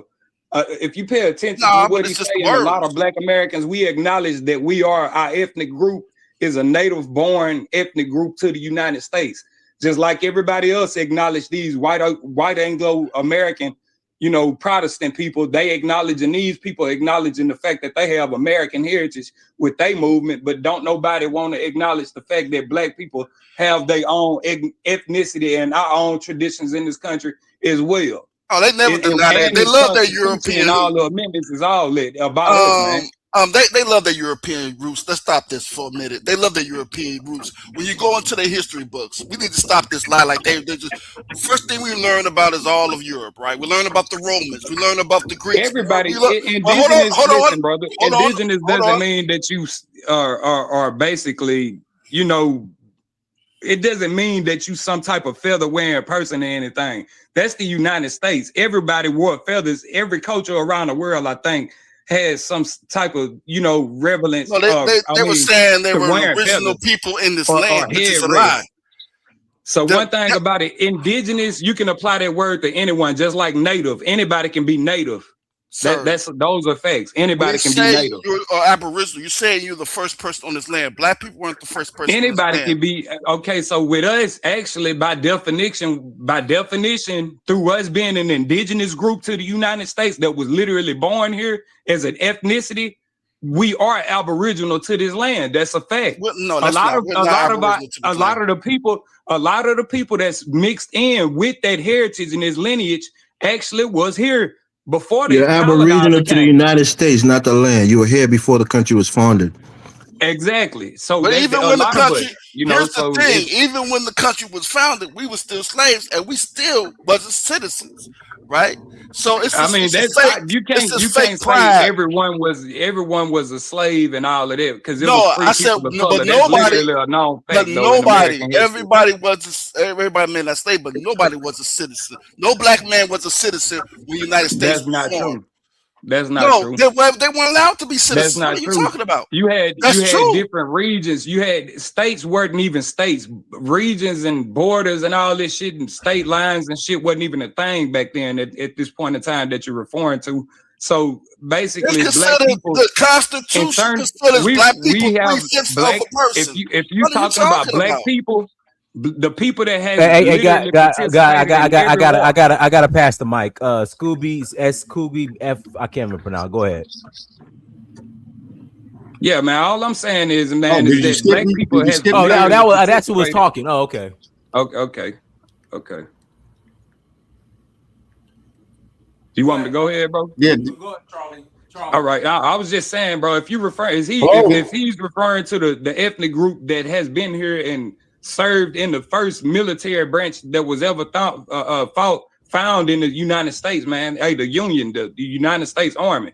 Those are my ancestors. And there was no African people in the United States before colonization. None. Yeah, that's true. And I agree with that. I agree with that. I can agree with that. But you had certain people actually, for me to just say that no Africans were brought here, that's kind of false, man. It was a few that got brought here. I can acknowledge that. I'm not a person that's biased with history. Why do you guys say there are 50 billion foundational Black Americans? It's not 50 billion, it's 50 million. It was actually 40, it's like 48, 49 million. There's not 50 million people who identify as foundational Black Americans. It's what you identify. No, as. your lineage is foundational, but you yourself, your ethnic But group is the nobody Black knows American. what he's trying to say is that nobody knows that word.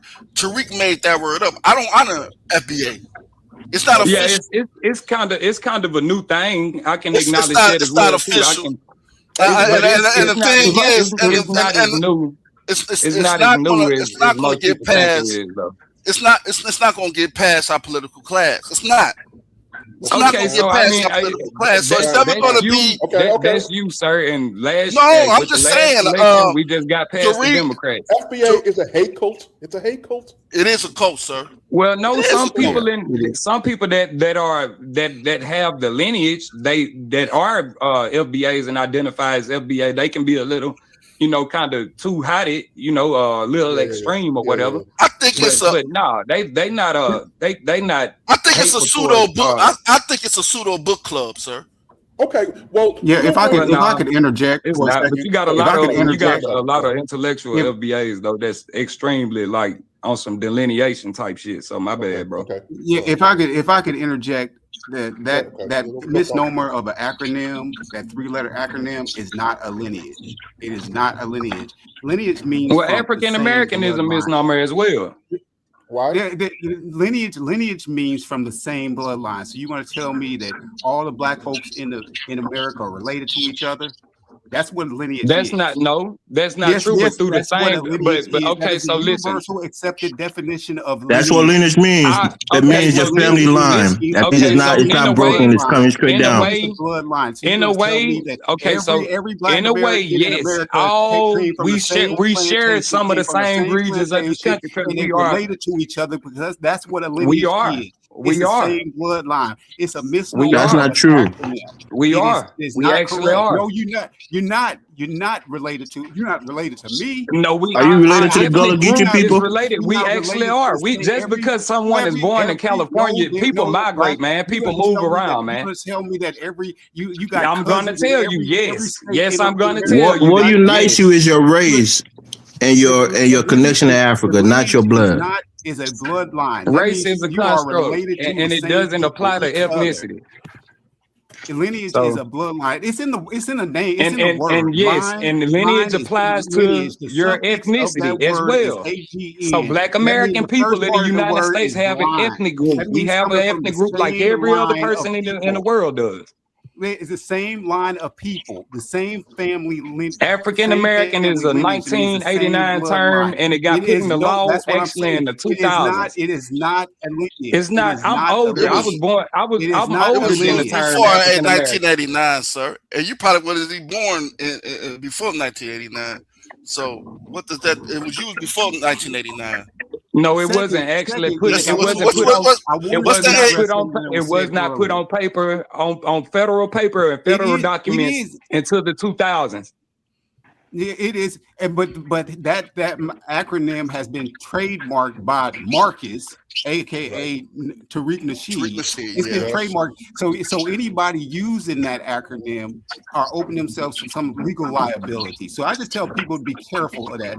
Be careful when you use that. It's not legal liability. How can you? Because he trademarked it, and now it's his intellectual property. You can't just use it all willy-nilly. Africa is trademark. That means he owns that acronym. He owns that. It's his intellectual property. Somebody owns the United. Somebody owns the name of the United States as well. Everything is trademark. Who owns the name of the United States? Can't pull it, man. A T-shirt and sell them. Try to put those letters on a hat. You got to try something different, man. Ain't gonna come. People are already. They got flags, man. Yeah, they doing that, and they're open to legal liability. So what's wrong with you, man? It seems like you upset on some outdated Pan-African noise. Because you can't copyright a lineage. The copyright office will tell you can't copyright a lineage or a race. You can't copyright a lineage. You can't race, but you can. Really copyright. So why did they allow him to copyright it if it's a lineage? Because y'all guys are arguing with the fact that he. That's what I'm trying to tell him. They allowed it because is not a lineage. foundational. He It's registered as an foundational. That foundational, organization. man. He didn't register You as a guys are lineage. very angry. That's I what you can have to tell that word understand, brother. Because it's foundational not a got you lineage. guys He angry, can't man. register it as a lineage because it's not a lineage. It's not a No, lineage. you Or can't else it wouldn't be register that. copyrighted. 50-some million black folks have a fucking foundational lineage, dog. That's what you missing the fact of. They do No, it's not. not. Yes, we do. Yes, Why is the we do. FBA Yes, flag we not? do. Why the red, black, and Yes, green the hell we flag do. is waved in Washington D.C.? Why is not the FBA flag? Why do your government It recognize the doesn't have FBA to be. flag? Most of us have American lineage. All of us are American. My ethnic group in America is black. I'm a black man. My people are black people, Like I Negro said, people, a lineage colored is a people, man. bloodline, is a single What are you line talking about? of continuity. That's what a lineage is. It's a single Big words line doesn't of make you right, man. continuity, a single bloodline. So that means that every black person in America is related to There's no every such other black thing as person. a single It wasn't even that way on bloodline. the plantation. There's no such thing as That's a why you all can't have a united lineage. You think You can be Haitians? of the You same think race or all Haitians ethnicity, come but from not the a same lineage. bloodline? Is that what you saying? So you think all Jamaicans come from the same bloodline? But it's not. That's it's not what a Tariq lineage. is Nobody saying. The said FBA is a it's lineage, the and lineage. that would imply that everybody They comes come from the same bloodline. ethnic mixtures, exactly. but they don't come from the same bloodlines. So Family tell that to bloodlines. Tariq. That's The FBA not can't be a lineage because No, everybody don't come from the you same need to bloodline. rethink what the fuck you you're just arguing repeated it. about, man. You're You trying to just argue right repeated now. that- You don't that- even that have it's a nothing to lineage. argue It is right now. not a lineage. It is a not a lineage. lineage. Very much so. We not getting deported. It's not a lineage. I'm not getting deported. My people not getting deported. How isn't it a lineage or an ethnic? It's an ethnicity. Because a lineage means you Black all Americans are an descend. ethnic You group. all What descend don't from a y'all common understand about ancestor, this? and you don't. Right, That's the And point. then you have generic Black Americans like the Caribbeans and the African Americans and etc. Those are generic what does that have to Black do with a Americans. lineage? They're What does that not have to do with a Black lineage? American ethnically. They're racially Black Americans by fucking definition, y'all. If you apply yourself, if you have immigration in your lineage, you are not a Black American by Why blood. do you hate the word African, sir? You're politically a Black American. I don't Why hate do you Africans. I have actually. why don't you have like the word African friends. American? Why don't you like I the word have African African American? friends. I don't hate black people. I don't have hate black the word friends. No, I'm African American. saying, African why do American is you? not applied to me in my ethnic group though. How it doesn't? If you fill out an application, It's not. right? It's a For your misnomer. ethnic You group, can't be no, from two continents. If That's you fill out, relatively hold on, new. brother. That is for Moroccan people. If you One at fill a out an time, or one at a application, people like one at a Obama, time. man. It's not for people like me. I Sir, don't if you come fill from out a job African parents. application right now and they ask for your ethnic group, it's gonna say Black or African American. That's you. And I'll put Black. You Africans immigrate. No, it'll be Black / African Africans and American. Caribbeans should choose other, but they don't. They choose Black and African American, and that's the confusion right there. No, You're it supposed says to Black choose other Because and they're mark what the black. fuck They're you racially are. black, But so it you don't applies to choose them. that. That's why a lot of people getting deported right now. But you guys don't want They to are acknowledge racially that. black, so it applies to them. Bro, it'll be Black / African American. The black is the race, the African American is the ethnicity. Right. No, African American is not our ethnicity. That's wrong. That's don't why like we the word removed the race. It's not your race. Why You're do not you a think different you race had- than a black you had- African. You had literally damn near 30,000 people go to the Tell the OMB government in like 2025 to change that African American shit off of paper and have everybody that's coming here from Africa to ethnically mark what country they come from. Hey, do you have a driver's license? Do you have a driver's license? For everybody. Do you have a driver's license? If you look at it right now, where it says race, you have a B right there. That because you're black. I have a driver's license. Where it says race, I got a B right there too. It says black. So we're the same race. Different ethnicity, same race. But by the next presidential election, that'll all change, bro. So you want to change your race? You want to be a different race than the Africans? You're gonna change your race. That's not my So race. what's my race? What am I going to be? Is American. I come from North America. Right. My American is not a race, brother. I come from fucking Africa. America is not a race. America's not a race. It's a continent, just like Africa is, right? Yeah, but being an African doesn't mean play the semantic games with smart niggas. It's North America. No, you're not smart if you think watch the America is N-word, white. brother. Hey,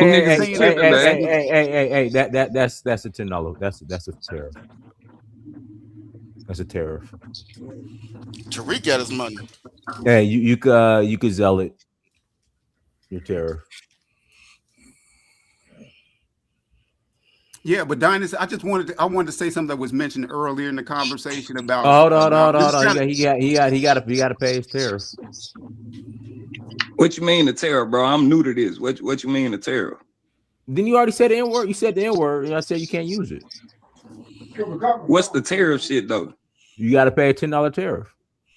Yeah, we don't use the word over here. This is not Teresa's place. I like that, Dinas. I like that. £10.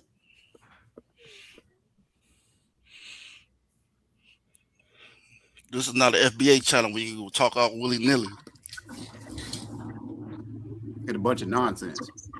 Man, if y'all niggas think y'all finna get $10 out of niggas, man, you out y'all fucking mind, man. Y'all niggas All right, sorry, bro. You just man. gotta drop off, Go man. You hustle can't. another way, man.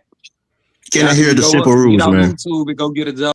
Those are the rules, man. Those are the rules. But anyway, Dinas, I just wanted to address something that was mentioned earlier in the conversation about Dan Goldie's IPO coming up. I know it's kind of a little bit off topic. No. That's important. Go ahead. Yeah, okay. So it's to be released in late August or early September on the Nigerian Stock Exchange. Now you can download any number of apps that allow you to trade on, Kenyan exchange, South African exchange, Nigerian exchange. You can do that from America. So that's what I kind of wanted to kind of touch on that you said earlier. That was earlier in the conversation. Also, the other point was the Trump administration did not release the Epstein files. Congress did. Congress passed a law which allowed the Epstein files to be released. Pam Bondi got fired because she couldn't prevent that from happening. That's how that happened. So Trump administration didn't release the files. Congress did. That's all I want to say with that. That's kind of regressing in the conversation, but okay. Okay. All right. Cat, go ahead, Cass. Yeah, I've been kind of listening to the conversation, and I guess I have a question more than anything else, and it's like, I guess it's toward the African guys on the platform. Like, do you guys believe that Black Americans are their own separate ethnic group? Yes. So I don't see, because I mean I don't understand. Like, it seemed like a lot of the arguments come from a point of view as if we're all the same people, and I don't see how people. I mean, people in Africa aren't the same people. So I guess I don't know. Look. It's kind of mind-boggling to me. I don't know. Sir, I'm African American. I slave. Let him finish. You only have like 30 seconds to speak. Let him finish. Yeah, I mean, I don't know. I guess I'm just more confused than anything else, because I mean, Africa has like, I don't know, hundreds, thousands of different tribes, different ethnic groups, people that have been literally living next to each other for hundreds, if not thousands of years, and they don't even view themselves as the same people. So how can people literally who just immigrated to this country that we've been into for centuries seem to have so much confusion about the fact that Black Americans are own separate people, our own Bro, heritage? you have an accent, brother. Not to be pedantic, but you have an accent. I have an accent? Yeah. So yeah, even I can notice. Everybody has an accent. So No, you have like a Caribbean or African accent. No, I'm not Caribbean African. I'm from Charleston, South Carolina. I'm Gullah Geechee. Yeah, we hear the accent. Well, you have good ears. I applaud you.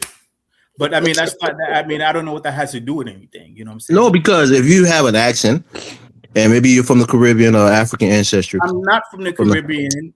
I told you. That may be, but I'm telling you, I don't say this to everybody. Listen. I didn't call in here to play no games. You know what I'm saying? It's like, I'm just telling you. But why cap? If M comes in here, I disagree with him, but he doesn't have an accent. You do.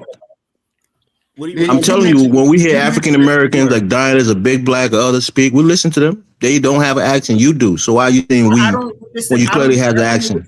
Listen, I already told you. I don't know. Maybe y'all play internet games and all this stuff and all that. Internet games. See, that's what I'm saying. You have an accent. Huh? You have an accent, bro. Yeah. Don't hide your identity, bro. You can't fool us. What is my accent?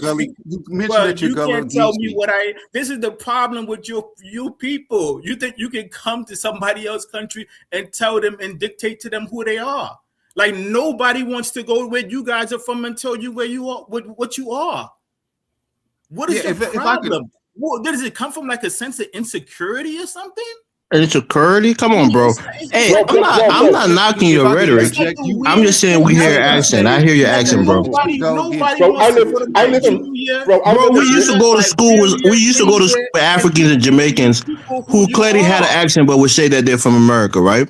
This is something that happened a long time ago, and some people are still doing it even into adulthood. Me, like whatever.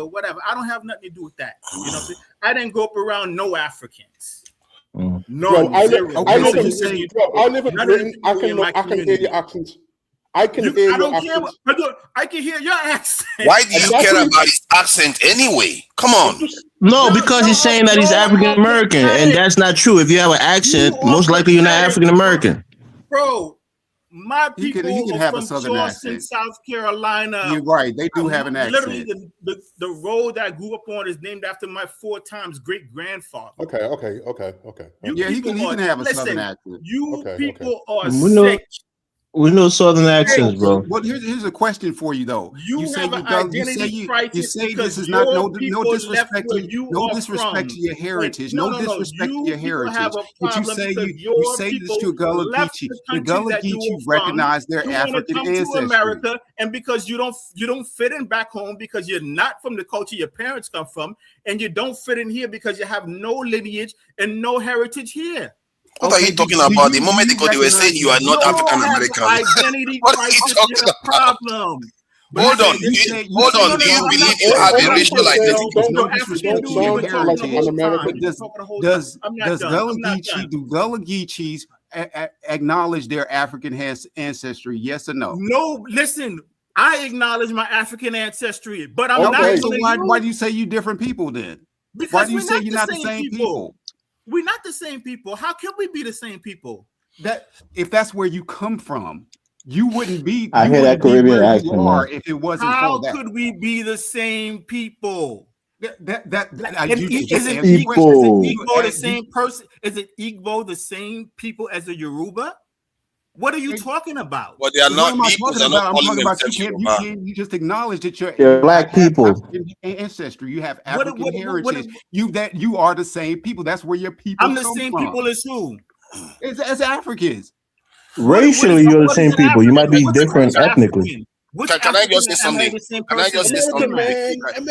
Can I just say something quickly because I see that a lot of people struggle with this identity issue. Hold on, let me say this. I think you said earlier on. You said earlier on that Africans come from. Can I just say something regarding this identity issue? Because you said something about Africans not seeing themselves as Africans. They see themselves as different tribes, and just like even in America, just now, as you can see, some people were trying to call you out. Hold on, let me finish what I'm saying. Because you tried. Hold on, let me finish what I'm saying. Because hold on, let me finish now. Let me finish what I'm saying. Come on. You've been talking now. You've been talking. Let me just finish what I'm saying.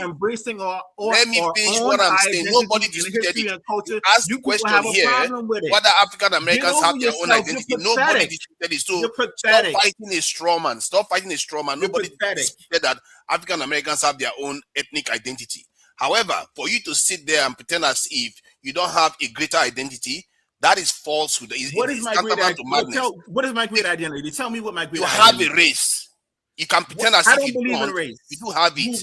Let me say this to you. Let me say this. I don't believe in race. You might not believe in it, but he believes in you. I don't know. Let me say this. I don't believe you might not believe in it. You might as well say you are a dog. You might as well say you are a dog and expect us to believe in your own delusion. But we are not going to believe in it because the reality still indicates that you are part of a race, and if you deny that identity, it's a form of self-denial, and it's tantamount to madness. What are the defining characteristics of your race? Hold on. Let me finish what I'm saying. Let me finish what I'm saying because I've had a lot of people say this stuff all the time. Oh, we are different from this. Even children born of the same parents are different from each other, sometimes to deadly consequences. That doesn't mean they are not relatives. Don't pretend as if you are not black and that identity doesn't exist. There's no one in my family that is Igbo. There's no one in my family. It doesn't have to be. It doesn't. You get it. Listen, again, you are trying to tell me about my family. No. I'm not saying you are not your family. I mean, anybody share that accent, bro? I mean, come on, man. It's so obvious. Come on. You have a mental issue. If you cannot understand that you have multiple identities, You are a father. You are a you daughter. have You are a multiple son. identities and Hold many on. personalities. No, I have people- one identity. I know what I people am. have One multiple identity. Come on, man. The dude is he's a Caribbean, man. You can't tell me The what only I am. identity he's struggling to navigate is his racial identity. You don't have a problem being from South Carolina or wherever you say you are from. You don't have a problem being an American. You don't No, have a it's problem not being wherever I say I'm a from. worker. It's where I am from. It's where my mother and father are from. My grandparents are from. My great grandparents. My great great And you don't my have any great problem great with that. great That is just one grandparents are aspect of from. the We ain't identity. action, bro. What are you Do talking you about? understand So that that's hear just whatever one accent aspect of you the want. identity? You're American.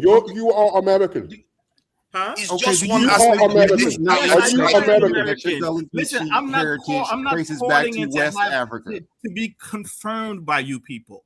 I'm So not you're calling Okay, it. I know what are I you am. Are you American? I Is know what this I is am. this Passport King disguising his voice a little Which bit? Africa does your ancestry come from? Which What's that? country? Sierra Leone, Liberia? What country in West Africa? There's no disrespect. Just trying to understand. You said you Gullah Geechee. Gullah Geechees Yeah, recognize the Gullah acknowledge their African ancestry, but yet you say you're not African. in Which Liberia. We have two ethnic groups called the Gola and the Gisi. Right? They're well known for planting rice. They're rice cultivators. What do you listen, mean how the do you concept say of you're race? not the same? Biologically, the concept of race may not be a lie, but politically it's a fact. Pretending as if it doesn't exist will lead you to deadly consequences. Race is a political reality. If you pretend as if it doesn't exist, then you might as well be living in cloud cuckoo land. So I don't know why people just fight Where with are the you identity from? Where all are the you time. from? Where are you from? I'm a Nigerian and an African at the same time, and What tribe a are you black from? person at the same time. What You tribe can are you have from? multiple Hey, identities. Dinus, you got to put the link out. Brandon's trying to come up. I don't know why people you do that all the time. You navigate multiple identity every day What without tribe any are you issue. from? But somehow, Hey, when 1 they second, see that, please. Hey, Mari Shah, can you post the link? Yo, I don't know why people do that. It's just weird, really. Take a breath, Tell man. me the political. You said race is a No, it's a political. bit annoying. People You do say this a lot. race is a political reality. Explain to me how race is some type of political reality. See, you can't even pronounce the word political correct, man. You have an accent. You're Caribbean, bro. Come on. Whatever. You can say whatever you want. That don't He's from change South nothing. Carolina. Hey, but This might be Passport King. hold on, guy, hold on. It's Dinus talking. It's Dinus talking. Hey, Cass. Hey, Cass. Cass, I'm talking. The host is talking. The host is talking. The host is talking. Hey, Cass. I was gonna say, if you're Gullah Geechee, you got to come to Sierra Leone with me. Right. Listen, I don't have no problem with going for visiting nowhere, but I still am what I am. Well, you are. I'm not challenging that. I'm just saying, if you're Gullah Geechee, you got to come to Sierra Leone with me. No, I don't. That's the thing. No, I don't have to. I don't gotta do nothing. That's what I'm saying. Would you want to learn about your heritage and your ancestry, where you come from? It'll say Gullah Geechee. But no. What you have The to dude's a Caribbean, man. His passport bro, his nephew. Your blood clot, a ras clot, a bomber clot. You're Caribbean. You don't know. Your blood clot, a ras clot. You're Caribbean boy. All right, guys. Let me pass the mic to Pharaoh. Then I pass it to Brandon. Go ahead, Pharaoh. You good? Go ahead, Pharaoh. Yeah, peace. Can you hear me? Yeah. Yeah. I wanted to respond to the guy because I know he was talking about me when he said when he mentioned the word Africa. I've been studying this subject for a long time, and I'm gonna take it a step further and debate it with some of the top authorities. But this guy when he said because I'm all about the truth when it comes to this subject. Okay, I'm not down with with the majority of mainstream point of view. But he is wrong when he said that Africa, Scipio Africanus got the name because he conquered Africa. When he said Scipio Africanus got the name from the continent, no, that is entirely wrong. Okay, and for you to say that, you're actually saying that the Romans. Sir, he had a whole nother name before that. He had a whole nother name before that. Did you know that? He had a whole name. Yeah. I'm gonna get to that. To say that is to say that the Romans had some type of honor to the Africans, and no, they didn't.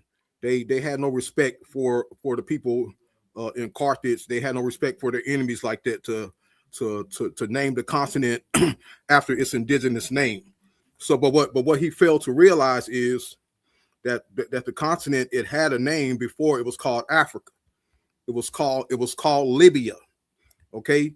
And Scipio, Publius Scipio, he got the name Africanus before the continent got the name Africanus.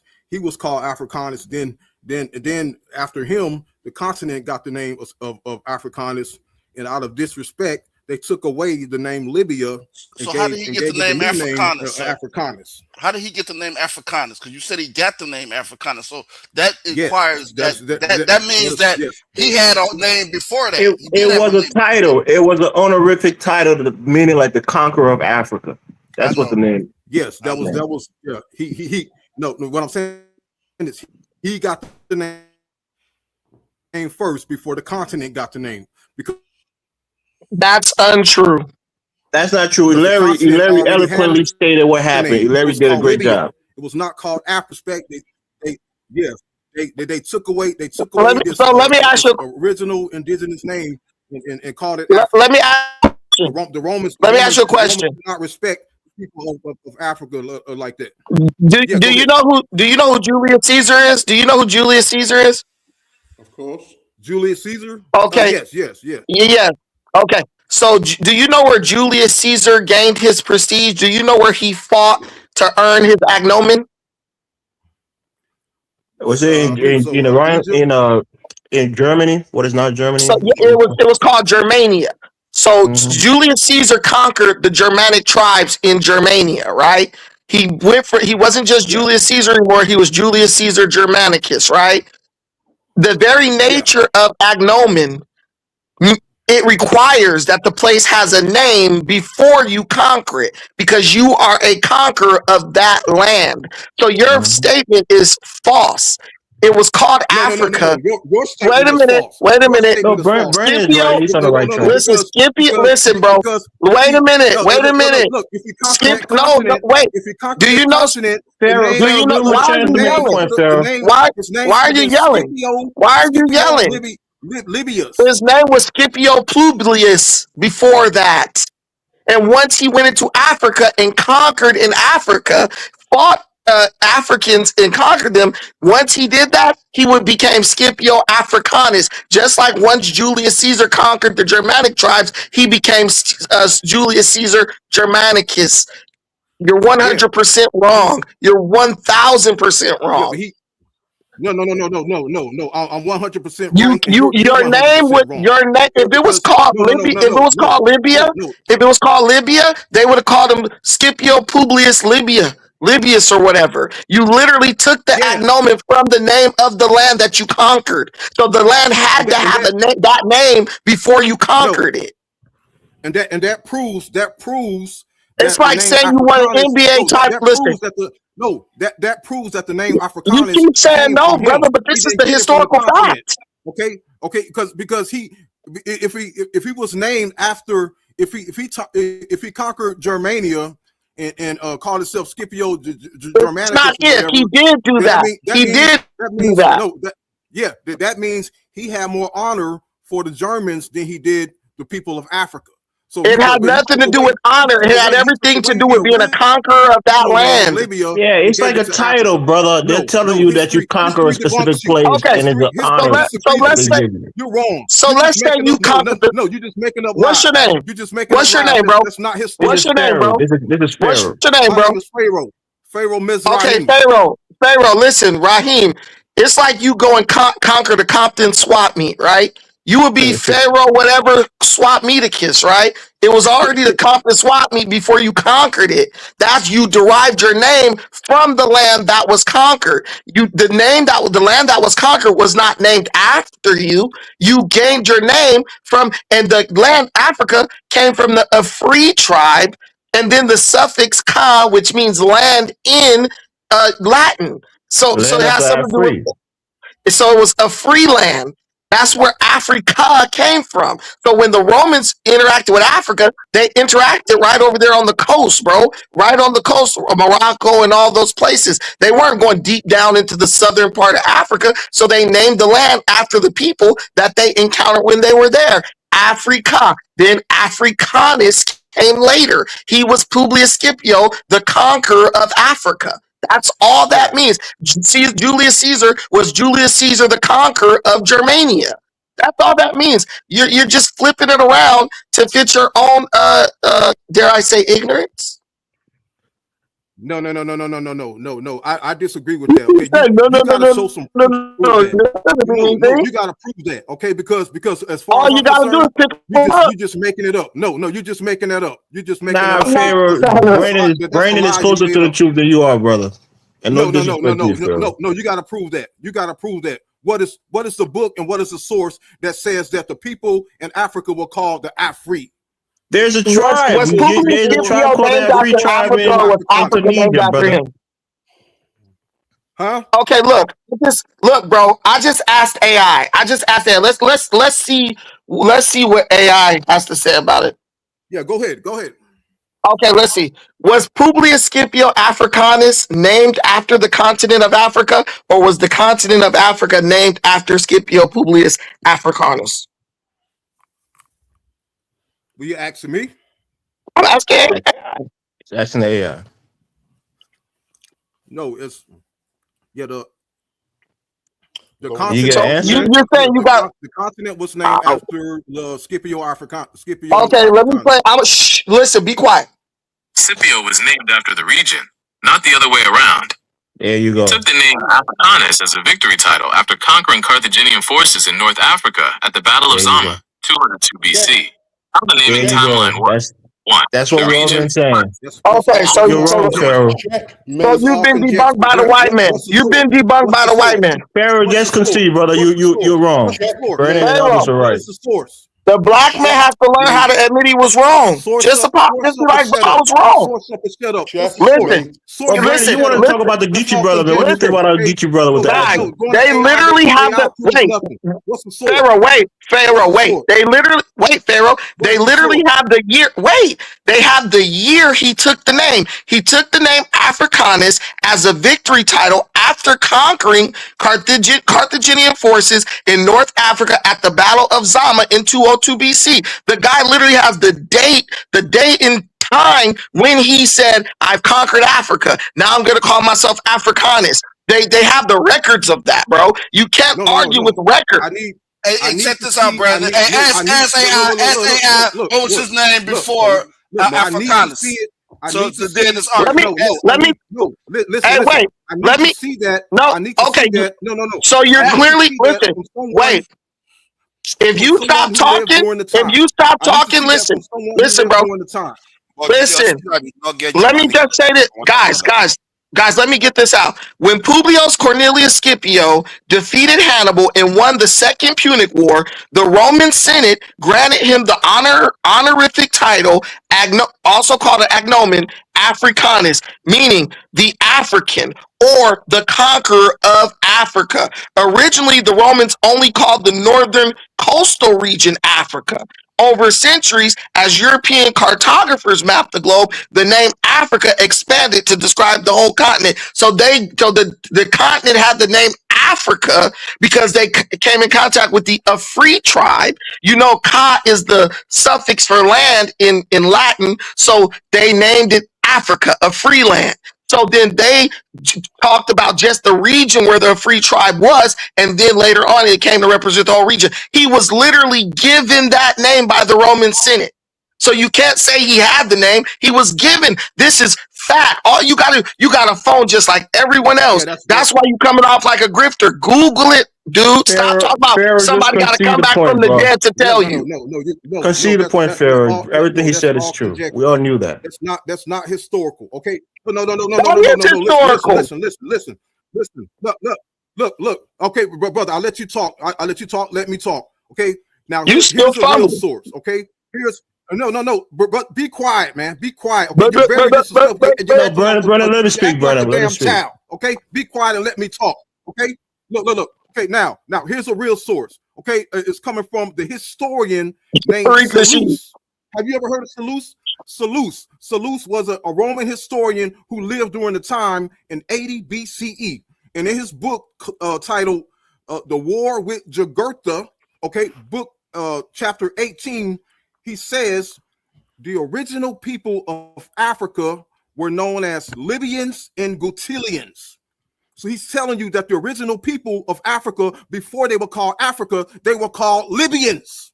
They were not called Africans. And that's how we know that Scipio Africanus gave the name Africa. No, Africa is an exonym. Hold on. Let me interject.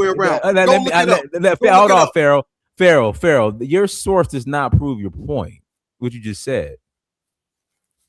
Yes, it does, because it's a contemporary source. It's a Pharaoh, contemporary source. Doesn't. It's being written So tell by me, someone who lived during the time. so why is this? Listen, so why is this historian more qualified or believable than the actual Roman Senate? They kept records. The Romans kept detailed records, bro, of secession. They wrote about the Battle of Zama. Hannibal, the battle against Hannibal in the Second Punic War is one of the most talked about battles in the history of the world.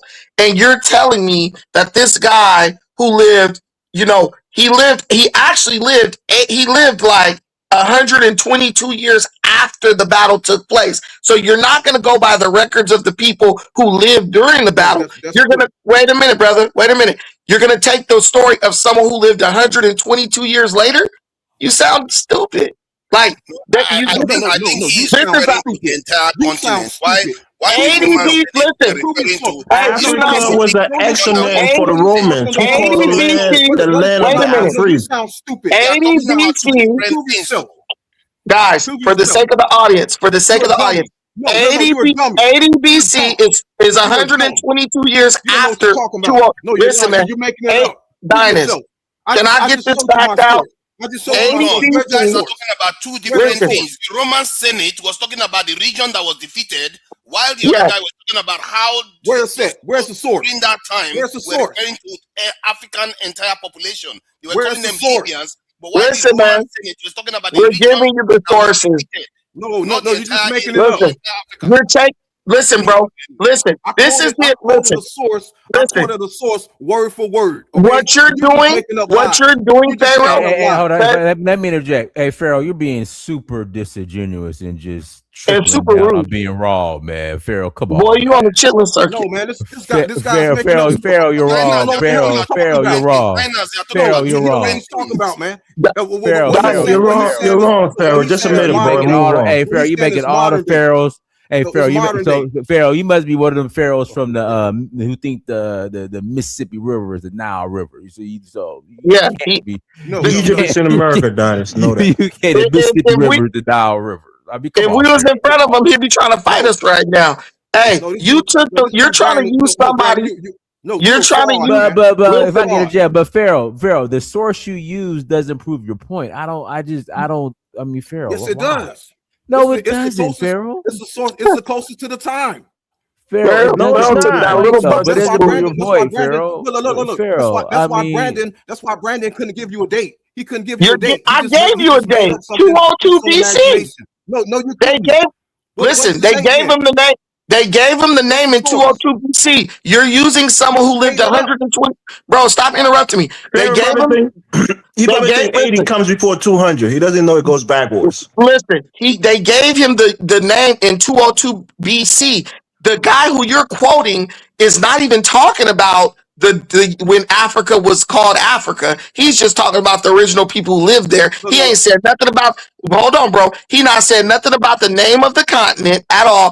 And he lived 122 years after these events took place. Why would I listen to someone who lived 122 years later when I could listen to the people and read their records who lived literally in that time? Publius kept a journal. The Roman Senate kept a journal. There's detailed history about that period of time. You are in denial, my friend. And I ain't talking about the river. That was a good one, Brandon. That was a good one, Brandon. No. I'm gonna prove you don't know what you're talking about. You can't prove anything. Let him speak that, Brandon. Do you know who was the first writer and the oldest writer to even write on the Punic War? I don't know. Was it Josephus? Yes. The first writer to write, the oldest writer to write on the Punic War was an ancient Greek historian. His name was Polybius. Polybius. What does that have to do with anything? Thank you. So Pharaoh, you're just going down a rabbit hole. So Yes, and Pharaoh, according to so Polybius, I'm Pharaoh. The host is Polybius, talking. The host is talking. The host is talking. So Pharaoh, are you saying that Scipio Africanus was not named Africanus after defeating Hannibal at this battle of Zama? That's what you're saying? That didn't happen? No, I'm saying that he got the name Africanus, but he did not get it from the continent. The continent was called Libya. No, it was not. He got it from the. Listen, the Roman Senate named him the. Listen, Polybius, the first writer, he said the continent was called Libya. Rome was the dominant empire. So what they said when the name that they call Africa is what Africa was called. Why are you yelling, bro? Go read some real history, bro. Go read some You just said all this. You're just making up lies. Listen, dude. Listen, man. Listen, the Roman Senate named him the Roman Senate named him the conqueror of Africa, bro. They named him Libya. Listen, it was called Libya. It was not. No, some people call it Libya, but the dominant empire was Rome. So what they said was the Romans didn't call it the that. fact of name for it. The Romans didn't call it. Listen, bro, it's like saying that your dad got his name from you. That's what you're trying to do. You're basically saying what came later got the name for. You're saying what came before got his name for something that came after. That's not possible. He got his name because Africa was the name of the land that he conquered. Some real history, bro. This guy is just—he's trolling. He's trolling at this point. You're trolling. You're trolling, bro. Go learn some ancient Greek. Learn some ancient language. You don't know ancient Greek. You don't know what you don't know ancient Greek.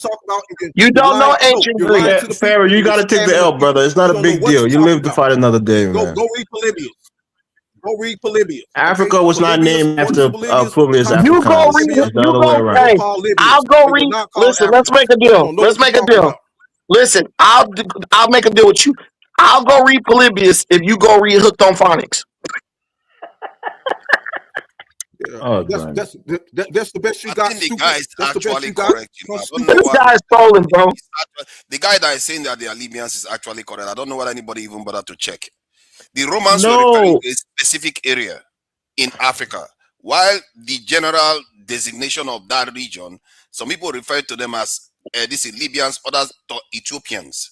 So technically, he is correct, and both sides are correct to an extent. No, he's not correct. To Najee, okay, listen. Wait. Okay, guys. I already got this pulled up.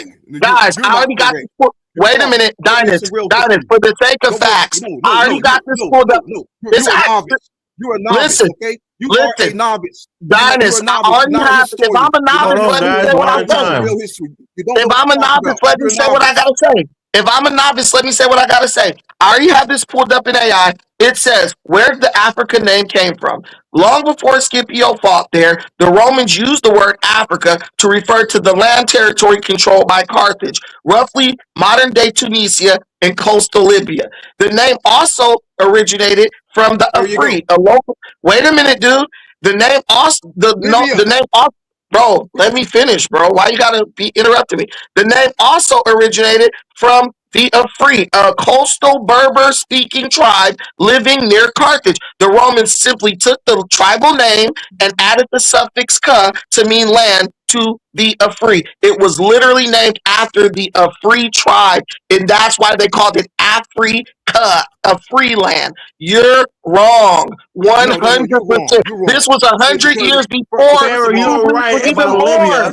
But those are different people who refer to Africa as Libya, right? They refer to that landmass as Libya, but that's different people. What really matters is what the Romans call them, because the Romans were the dominant empire. He did not prove that the people called Africa. They did. And even if, look, and even if the people were called Afri, it doesn't matter because the continent was called Libya. Who made that standard, Pharaoh? Who made the standard? He's lying. Listen, I'm gonna ask AI how long was Africa called Africa before Publius? Hey, bro, stop interrupting, bro. Just because someone doesn't agree with you, bro. Just because someone doesn't agree with you doesn't give you the right to interrupt them, bro. Shut up. Shut up, bro. You just don't want to hear the truth. The Ask AI that. Egyptians called it Ask Libya. AI what was the name of Africa The Greeks call it Ethiopia. The Romans call it Africa. We have, Ask AI listen, that, bro. 'cause you're gonna get We the have answer. empires this. You call don't it know different what you're names. talking about. We You don't have know this what you're guy talking on about. the. We have this guy on the intellectual ropes, and you guys just keep diving back into his stupidity. This guy ain't got a pot to piss in and a leg to No. stand on, Ask but y'all keep AI on giving him what a was cane, the name of dude. Africa You before no. it was I'm gonna called ask Africa. Ask AI. AI that. I will Ask ask AI AI that. that. Listen, if you shut up, I What was will ask Africa AI. before it was Bro, called you gotta Africa? stop talking. I'm gonna ask AI my question, then I'm gonna ask AI your question. Go ahead. How long before Publius Scipio Africanus was born was the continent of Africa called Africa?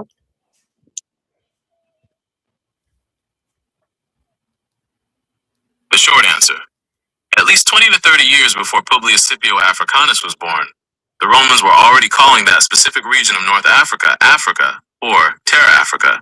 You're wrong. The exact breakdown. So you're wrong, bro. They were The calling time. that Africa 30 years before this boy was even born. Libya was from the Greeks, right? They called it Libya based on the Okay, Libu now let me tribe. ask this question. Let me ask his question. Wait a minute. Let me ask your question. Be quiet. Be quiet. I'll ask your question. What was Africa called before it was called Africa?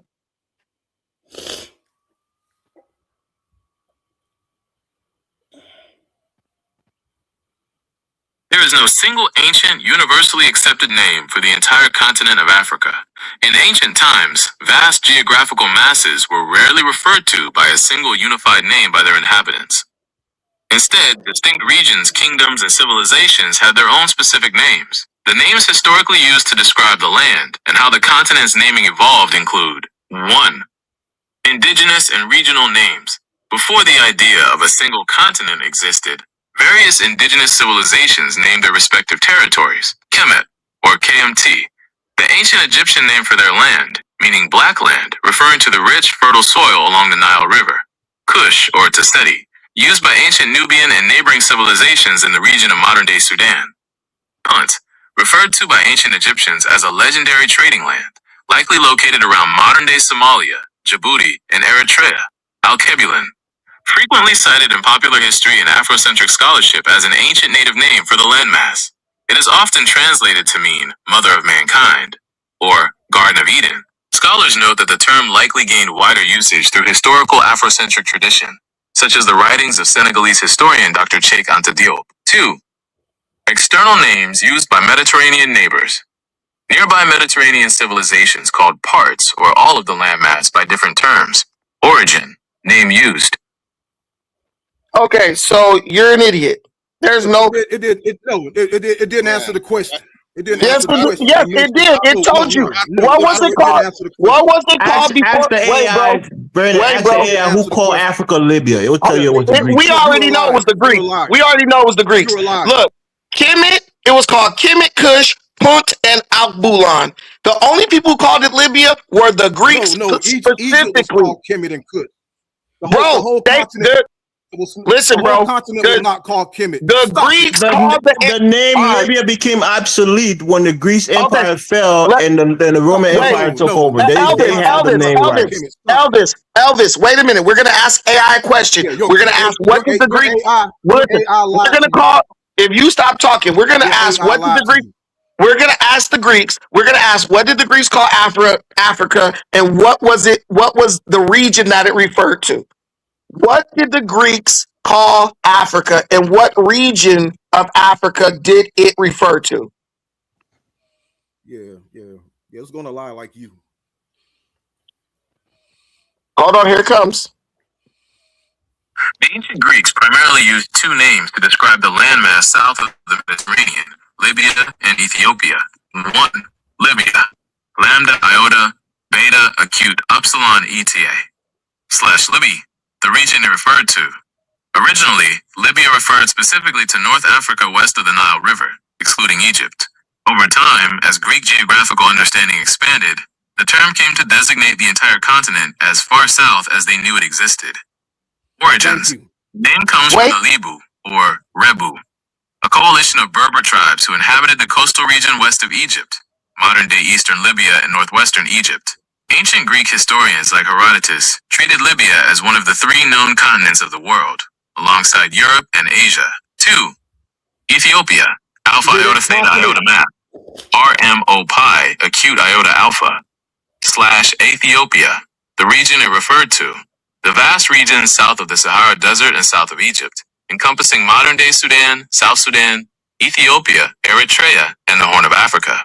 Origins: derived from the Greek words aetho, I burn, and ops, face, translating roughly to land of the burnt-faced people. In Greek literature, including Homer's Iliad and Odyssey, it was used as a broad geographic and ethnographic term. You can cut it short. So the point. So here's the point that is proved. The Greeks called Africa Libya, which we already knew that. That name also derived from an African tribe. The Romans called Africa Africa, but that name too derived from an African tribe. So Africa, the name, did not originate with white folks at all. It just told you. So your whole life is a lie up until this moment. You need to make a new life. You've been living a lie all your life. You might as well go jump off something. I mean, let's not do that, man. We don't gotta argue with each other.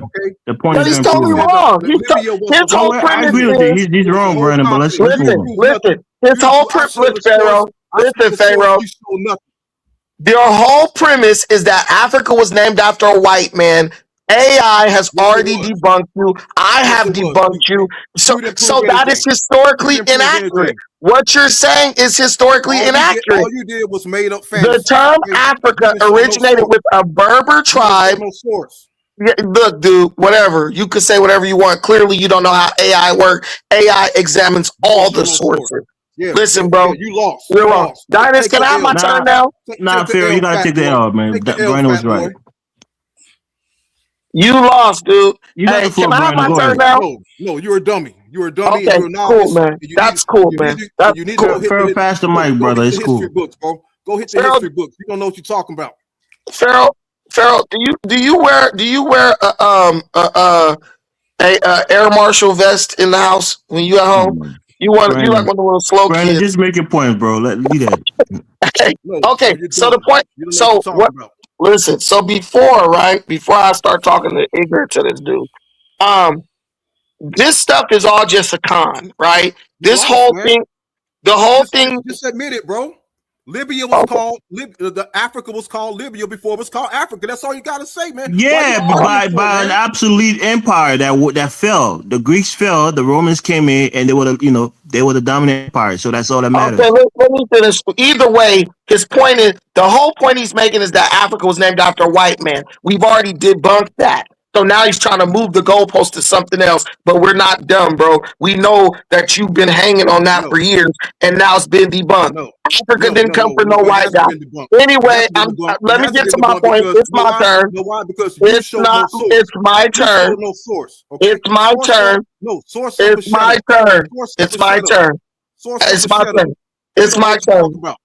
All right, it's my turn. No, everything you said was based on imagination. Pharaoh, you gotta let him speak, brother. Let's not do that. So the whole Indian stuff, right? It's really just a scam, right? And what people don't understand and what they don't grasp is when you look at the people who push this nonsense, they operate the same exact way as a scam artist, right? They create a sense of urgency and fear. Oh my God, they trying to take what's yours. These people are coming trying to replace you, right? Then they try to establish authority and trust. Man, we got the data. We're logging. We're recording everything. We're making a paper trail so that all of the grievances and the offenses against us will be recorded. Oh, we're putting this in the lexicon, kind of like the way Tariq Nasheed does, uses authoritative speech to make you trust him and think he has some type of information or access you don't have. Hey, bro. But the primary driver of this scam is greed. Bro, are you really this slow, bro? You can't sit still for a second and let me finish? Okay, so the primary driver of all this is greed and hope. Hurry up, man. You're long-winded. What con artists do is they offer people a high reward for low effort or investment. that plays into people's financial distress. So when you look at the Indians and stuff and the FBAs and stuff, what is the hope that what are they, how are they preying on greed, and what is the hope they're offering?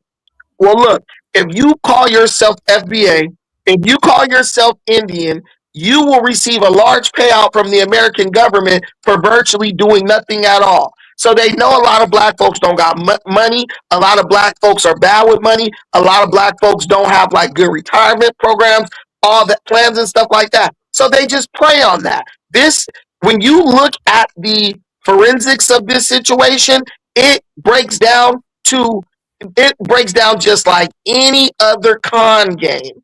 Yes. Okay. Promising you stuff they can never deliver, making you believe that they have access to information you don't have, and basically telling you it's low risk, high reward. What do you got to do? Just keep getting on the internet screaming at you, FBA. What are you going to gain? You're going to gain $15 trillion from the American government. It will always work. It's a numbers game, right? It's a numbers game. If you go out and you reach 100,000 people, right? Even if you get like 1% of those people, you still got 100 people. So they're going to fail more than they're going to succeed. But even with the little success they have, it's going to generate a lot of revenue for them. The people getting scammed are never going to actually see anything. It's the same thing Dane Calloway doing. It's the same thing Tariq Nasheed is doing. It's the same thing Umar Johnson is doing. They are literally just playing a con artist numbers game. And if they talk to 100 people and they get one person, they win, because every one person represents thousands of dollars that they're going to bring in. And if they get 10 people, they can make $100,000 in a year off of just those people getting scammed and getting conned. So there's nothing benefiting them from being FBA or Indian. And let me just say this last point. Ask any of these people what they have gained. Ask Pharaoh, what has his newfound identity gained him in the last 5 to 10 years he's been believing in it and been running his mouth about it? And the answer will be absolutely nothing. Okay. Now. Okay, now. No. You go to speech therapy class. Hold on, brother. We can. You sounding like an engine that won't start. Hold on, brother. I just let you talk for like minutes, bro. Look, bleep, that's all, folks. No. Look, listen. We can put an end to this right now.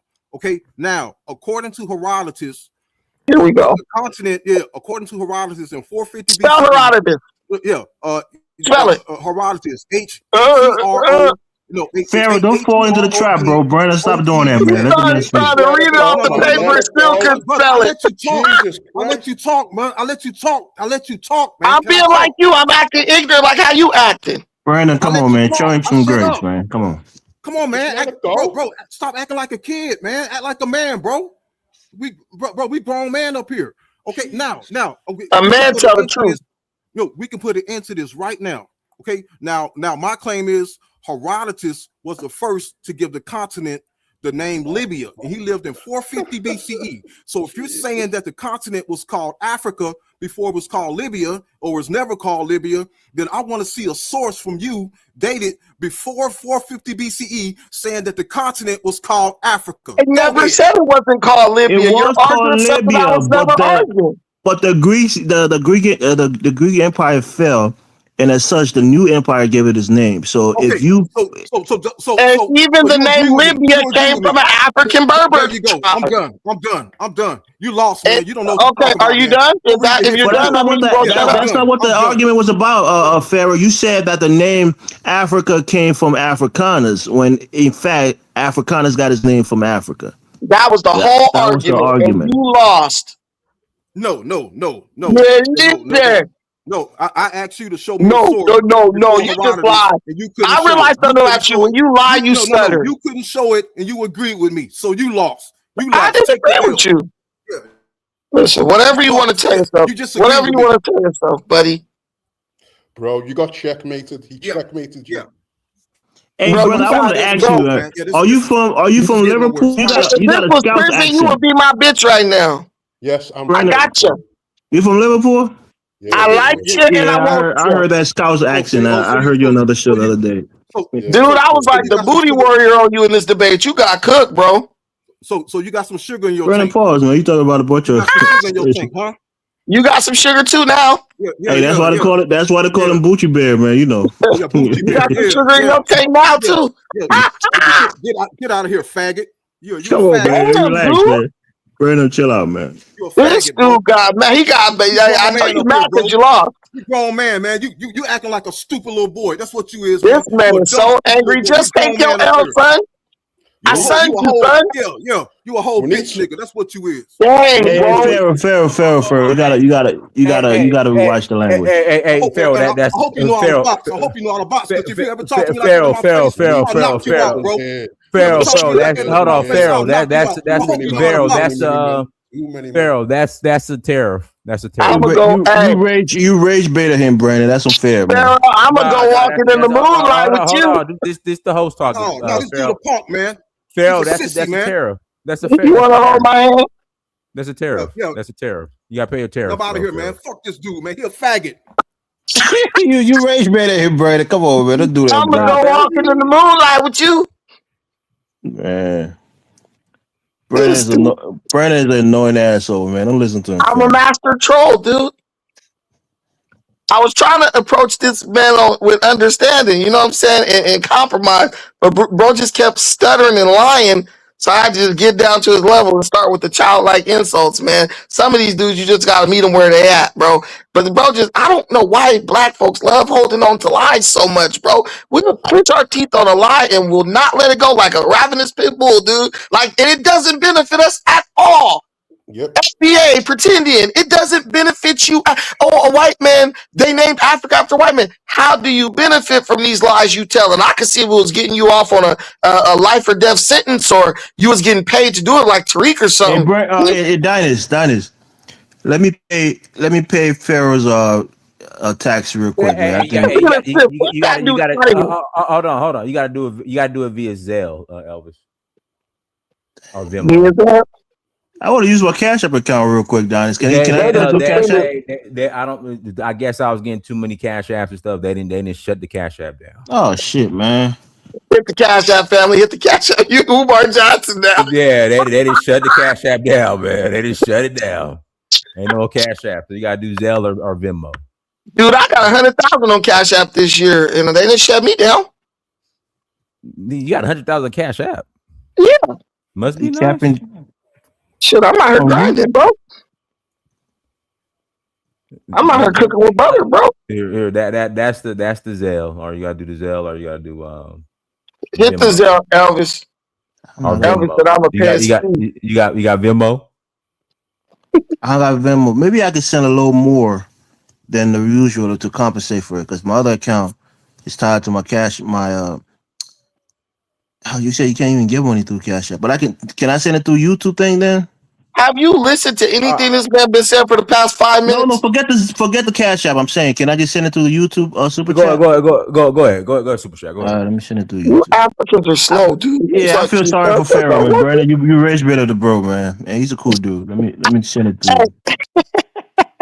Hey, bro, listen. If they say I'm gonna go walk in the moonlight with you on Django, he laugh. He think it's funny. But if I say the same exact thing, oh, I'm this and that, and I'm gay. People are so ridiculous, bro. I stole that line from Django, but we just can't help ourselves. Lord, forgive us, for we know not what we do, dude. These dudes was right. They all crack babies mostly.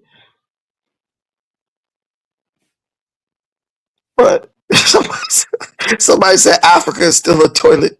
What is Black America, bro? Hey, man, look. Just tell me what has being a pretendian benefited you. How have you benefited from that since you've been claiming it? Black people Bloods and Crips getting played out, so black people have to find different ways to divide themselves up, man. Gang banging is dying, so the new tribes have to be formed among Black America.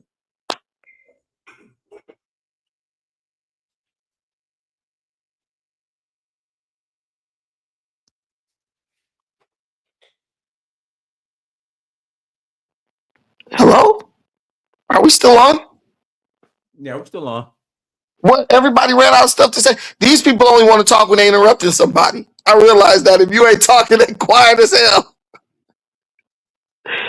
But Dinus, yo, I can't. I really can't believe the pretendian stuff lasted this long. Like, people have given almost a decade of their life to this nonsense, ain't benefited from it, can't tell you how they're gonna benefit from it. Real Indians is buying up stuff. The what are they called? The what are they called over there in Florida? The what are they called? The ones over there, the not the Choctaw. What are they called? Oh my God, the Seminole. You know, the Seminole tribe is buying up all types of hotels, building hotels all over. They're gonna build a Hard Rock hotel right here in Long Beach. I done it. So I'll send you 15 for Pharaohs. Just a I little got, more. I got it. I got it. We're good. Yeah. Brandon, that was unfair, man. You raised better, bro, man. That was unfair to him. Listen, bro, the real Indians is buying up real estate. The fake Indians out here on the internet thinking that they claiming internet real estate. Tariq them and Dane them about to retire. What y'all gonna do when they gone? Y'all gonna find a new crop of idiots to follow for the next 30 years of your life? Black folks gotta get serious, man. We just a bunch of political chumps, just like Malcolm X said. Whatever battery somebody put in our back, we gonna just go out here and spread they damn message. I was wondering if you heard the other brother that was talking that said he's Gullah Geechee, but he has a Caribbean accent. You know, I don't. Maybe I'll be unfair to people when I hear that accent. I don't know. Those Gullah Geechee people do have like a somewhat Caribbean accent. Yeah, I haven't heard him speak. We know Kwame Brown, we know Michael Jordan, they're Gullah Geechees, but I don't hear that accent. Somebody said it's about the truth. You have the truth already. You don't. When you're in denial, you could hear the truth a million times and you'll never accept it. You really think your ass is an Indian, but don't do no part of Indian culture. None. Bro, they have the Native American Festival down here in Long Beach every year, Dinus. Go down there. It ain't a single black person. And Long Beach is one of the blackest cities in California. There is not a single black person down there. Well, Brandon, would you rather be an African American or a Native American in this current dispensation? I would rather be an African American. Native Americans have zero political leverage in this country. Right. Native Americans aren't even counted when they talk about voting. Their numbers are that small. Right. Like it's like a rat, a mouse. It's like a cat saying, "You know what? I'm really a mouse." It has no benefit. You're lowering your station. Like you couldn't name one prominent Native American figure within politics. Oh, but I ain't politics, but you got Lou Diamond Phillips, the actor. I think he's we ain't talking about that dude. We talking about someone politically. Name one Native American politically that's doing anything. Indian tribes are giving their money to white people for political leverage. Yeah, I don't get it. I don't know why they're riding that way. Because what did Malcolm X say? He talked about how we gonna be so confused if we stayed on this path. We are literally fighting to get to the bottom, Dinus. And Dinus, can I tell you the fact that I learned today when I was when I was talking about the Nolan Wells situation in Mississippi? I found out that in Mississippi, black women account for 80% of the abortions in the state of Mississippi. These people want to go to war over one little coke addict dying. Oh, come on, Brandon, man. Damn. Let me finish, bro. You think it was his fault that he died? Hey, be quiet. I didn't say it was his fault. I'm saying, why is the life of Brandon, let's be respectful, man. Come on. Okay, one alleged coke addict. Okay, he's not here. So you're telling me one life of a grown man who made a bad decision is enough for us to get up and go crazy? But it is, Brandon. Let me tell you why. 1 second. No, wait. But 80% of the abortions in the state of Mississippi are performed by black women. That means they are out aborting every other racial demographic in that state, bro. Combined.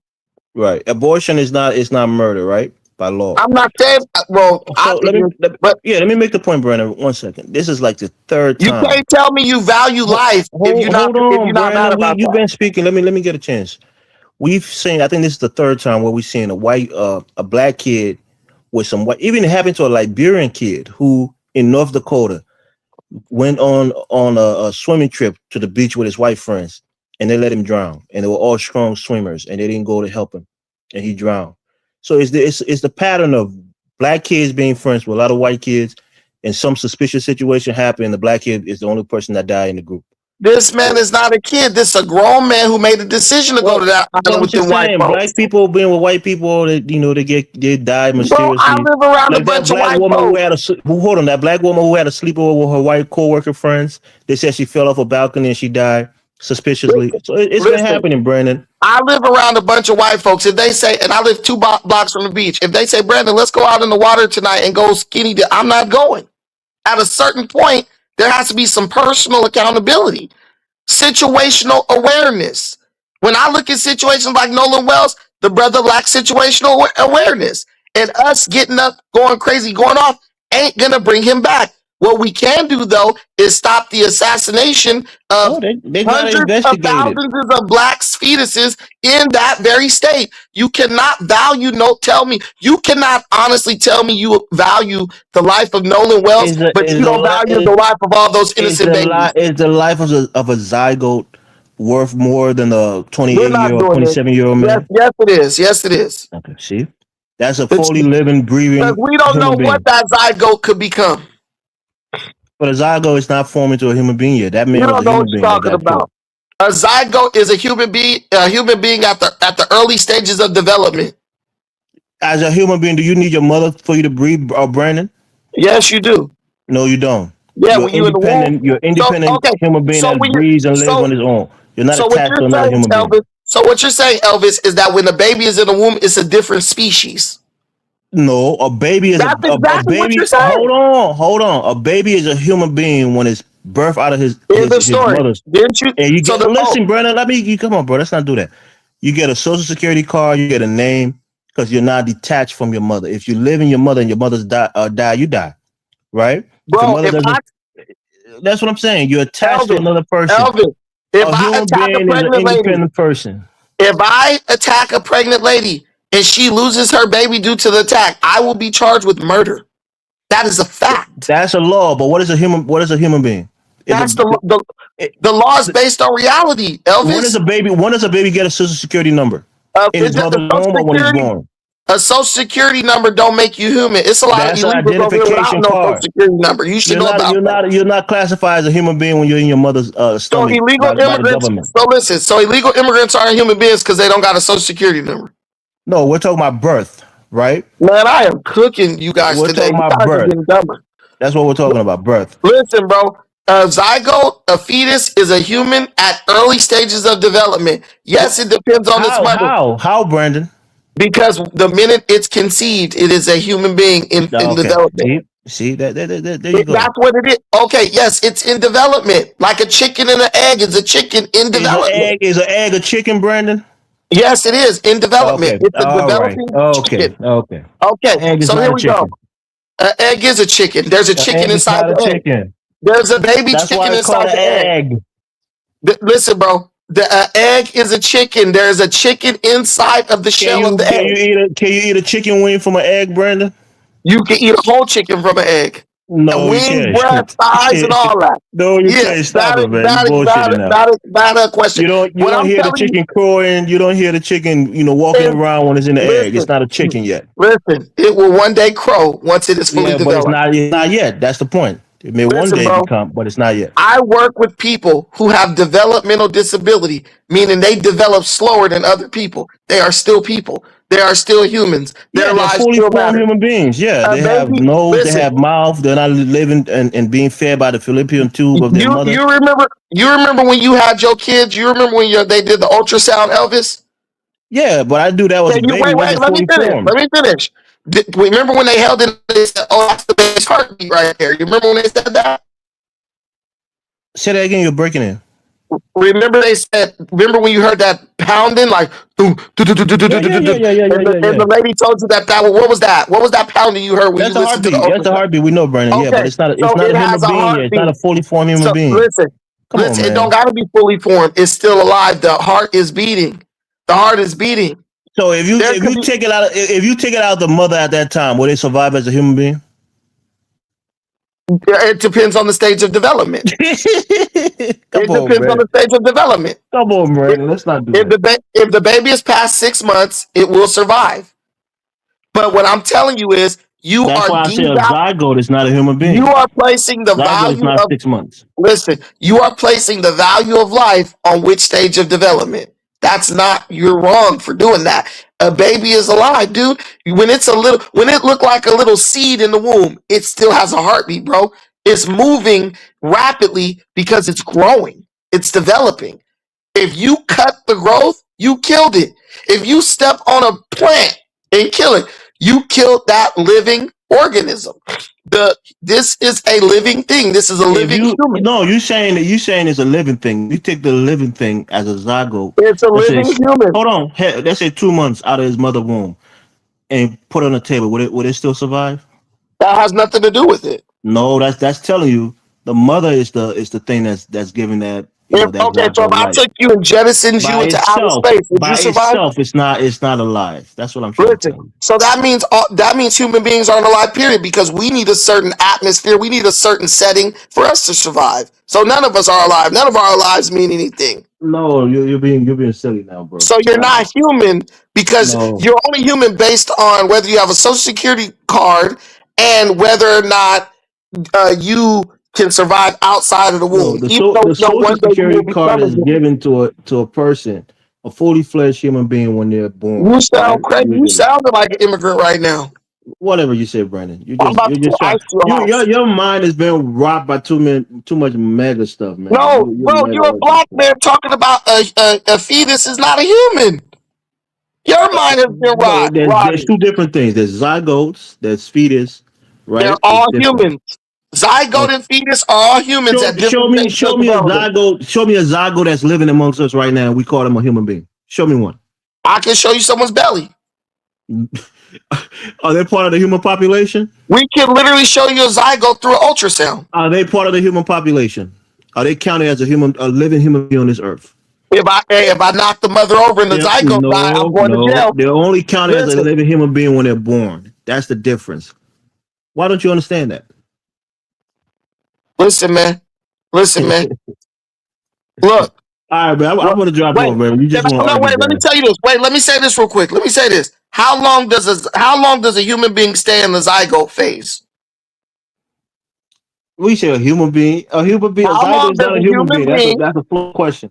How long does a human being stay in the zygote phase? A human being don't stay in the zygote phase. A human being, when they're born, a baby is a human being. When they're born out of his mother, that's a human being. No. How long why do you think it's called a zygote and not a human being? How long is the zygote? How long does the human baby how long does the organism stay in the zygote? Oh, there you go. Now you're talking a human. I don't know. I'm not a doctor. I'm not a biologist, but I'll say maybe 3 months. So a human zygote. Looking at AI. It's not a human zygote. Wait a minute, bro. Okay, but I just looked this up on AI. Listen, bro. I just looked this up on AI. It says a human zygote. No, I'm going to search it. Listen. Ask the question: is a zygote a human being? Listen, bro. That's the question you should. Listen. It says. Listen. I'll read it. Then I ask the question. It says a human zygote stage only lasts 24 to 36 hours. So you arguing about zygotes? A human being only stays a zygote for like 3 days. So anything after that, the baby is no longer a zygote. So you just lost, dude. Is a human being a single cell organism? Listen, man.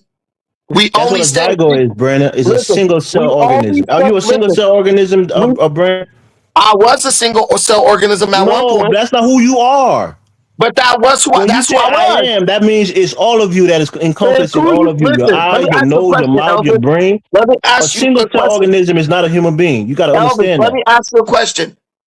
Is who you were? Is a tadpole a frog, Brandon? Is a tadpole a frog? It's the baby frog. It's not a frog. A tadpole is a baby frog. No, it's not. It doesn't have the legs to jump.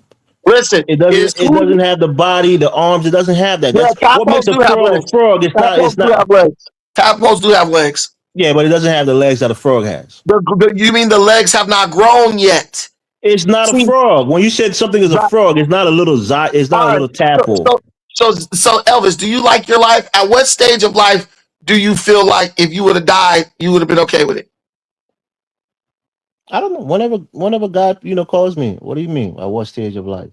You're arguing that this isn't life, but what I'm telling you is no. I'm telling you, a human zygote only lasts in that stage for 2 to 3 days, bro. So even if your argument was correct, that's what I looked it up too. While you was talking, I was in the back looking it up. It's a single cell organism. But we only stay in that form. No human being is a single cell organism. Listen, but we only stay in that form for 2 to 3 days. So if you get an abortion anytime after that, it's no longer a zygote, which was your whole argument. No, my point is a zygote is not a human being, and you said but it was. We only stay zygote 2 to 3 days. That's the point that I made. Is a zygote a human being, Brandon? Listen. So wait, so we go through zygote phase before our mothers even know they're human being. Listen, yes, it is. Yes, it is. You see that? That's where you're wrong. Listen. Human beings are not single cell organisms. But what I'm telling you is, zygote is. Listen, Elvis, it doesn't matter because you start and finish your zygote stage before your mother even knows she's pregnant. No one is getting an abortion. You said life became that at conception. That's what I'm saying. A zygote is not life. It's a single cell organism. Listen, a zygote it hasn't formed a brain yet. Listen, bro. If it wasn't alive, it can't grow. Something that makes you a human being, Brandon. Because you have a brain, you have a conscience, you have a physical developed body. That's what makes you a human being. Bro. If not something a sperm and an egg. If something is not alive, it cannot grow. If something is alive, it cannot grow. Are you telling me that something that is not alive can grow? When you said that's what I'm saying. What do you mean alive? Anything. Nothing can grow if it's not living. Do you know that your sperm is alive? I know that. Is it a human being? Is your sperm a human being when it swims to the egg? Is it a human being because it's alive? It has the potential to become a human being. It's a seed. Yeah, but you don't count it as a human being because it's quote unquote alive. You do know your sperm is alive because you could freeze your sperm and unfreeze it, and it starts to move. But you don't look at a sperm and say that's a human being. You got to protect that sperm at all costs. Got it like that. I say don't let it hit the ground, baby. Okay, bro. All right, bro. I'm out, man. You crazy. I'm just telling you the truth, bro. All right, y'all. We're gonna go into closing. I got to get up early in the morning. Dinus, one last thing. I asked AI, is a zygote human? It says a zygote can be human. But the term itself applies to all sexually reproducing organisms, including animals, plants, and fungi. So, yes, it's a human being. It applies to any living thing that can sexually reproduce. You're wrong. You lost, Elvis, for the millionth time. Thank you. All right, let me read the last super chat. JC Inc. Thank you for 499. Holla. Culturally, Japanese, Vietnamese, and are different. English, Spanish, and Swedish are different. Somalis, Congolese, Beninese, and Black Americans are different. Okay. All right, everyone. Thank you for joining. Like, share, subscribe. To next time, Family Dynasty. Peace.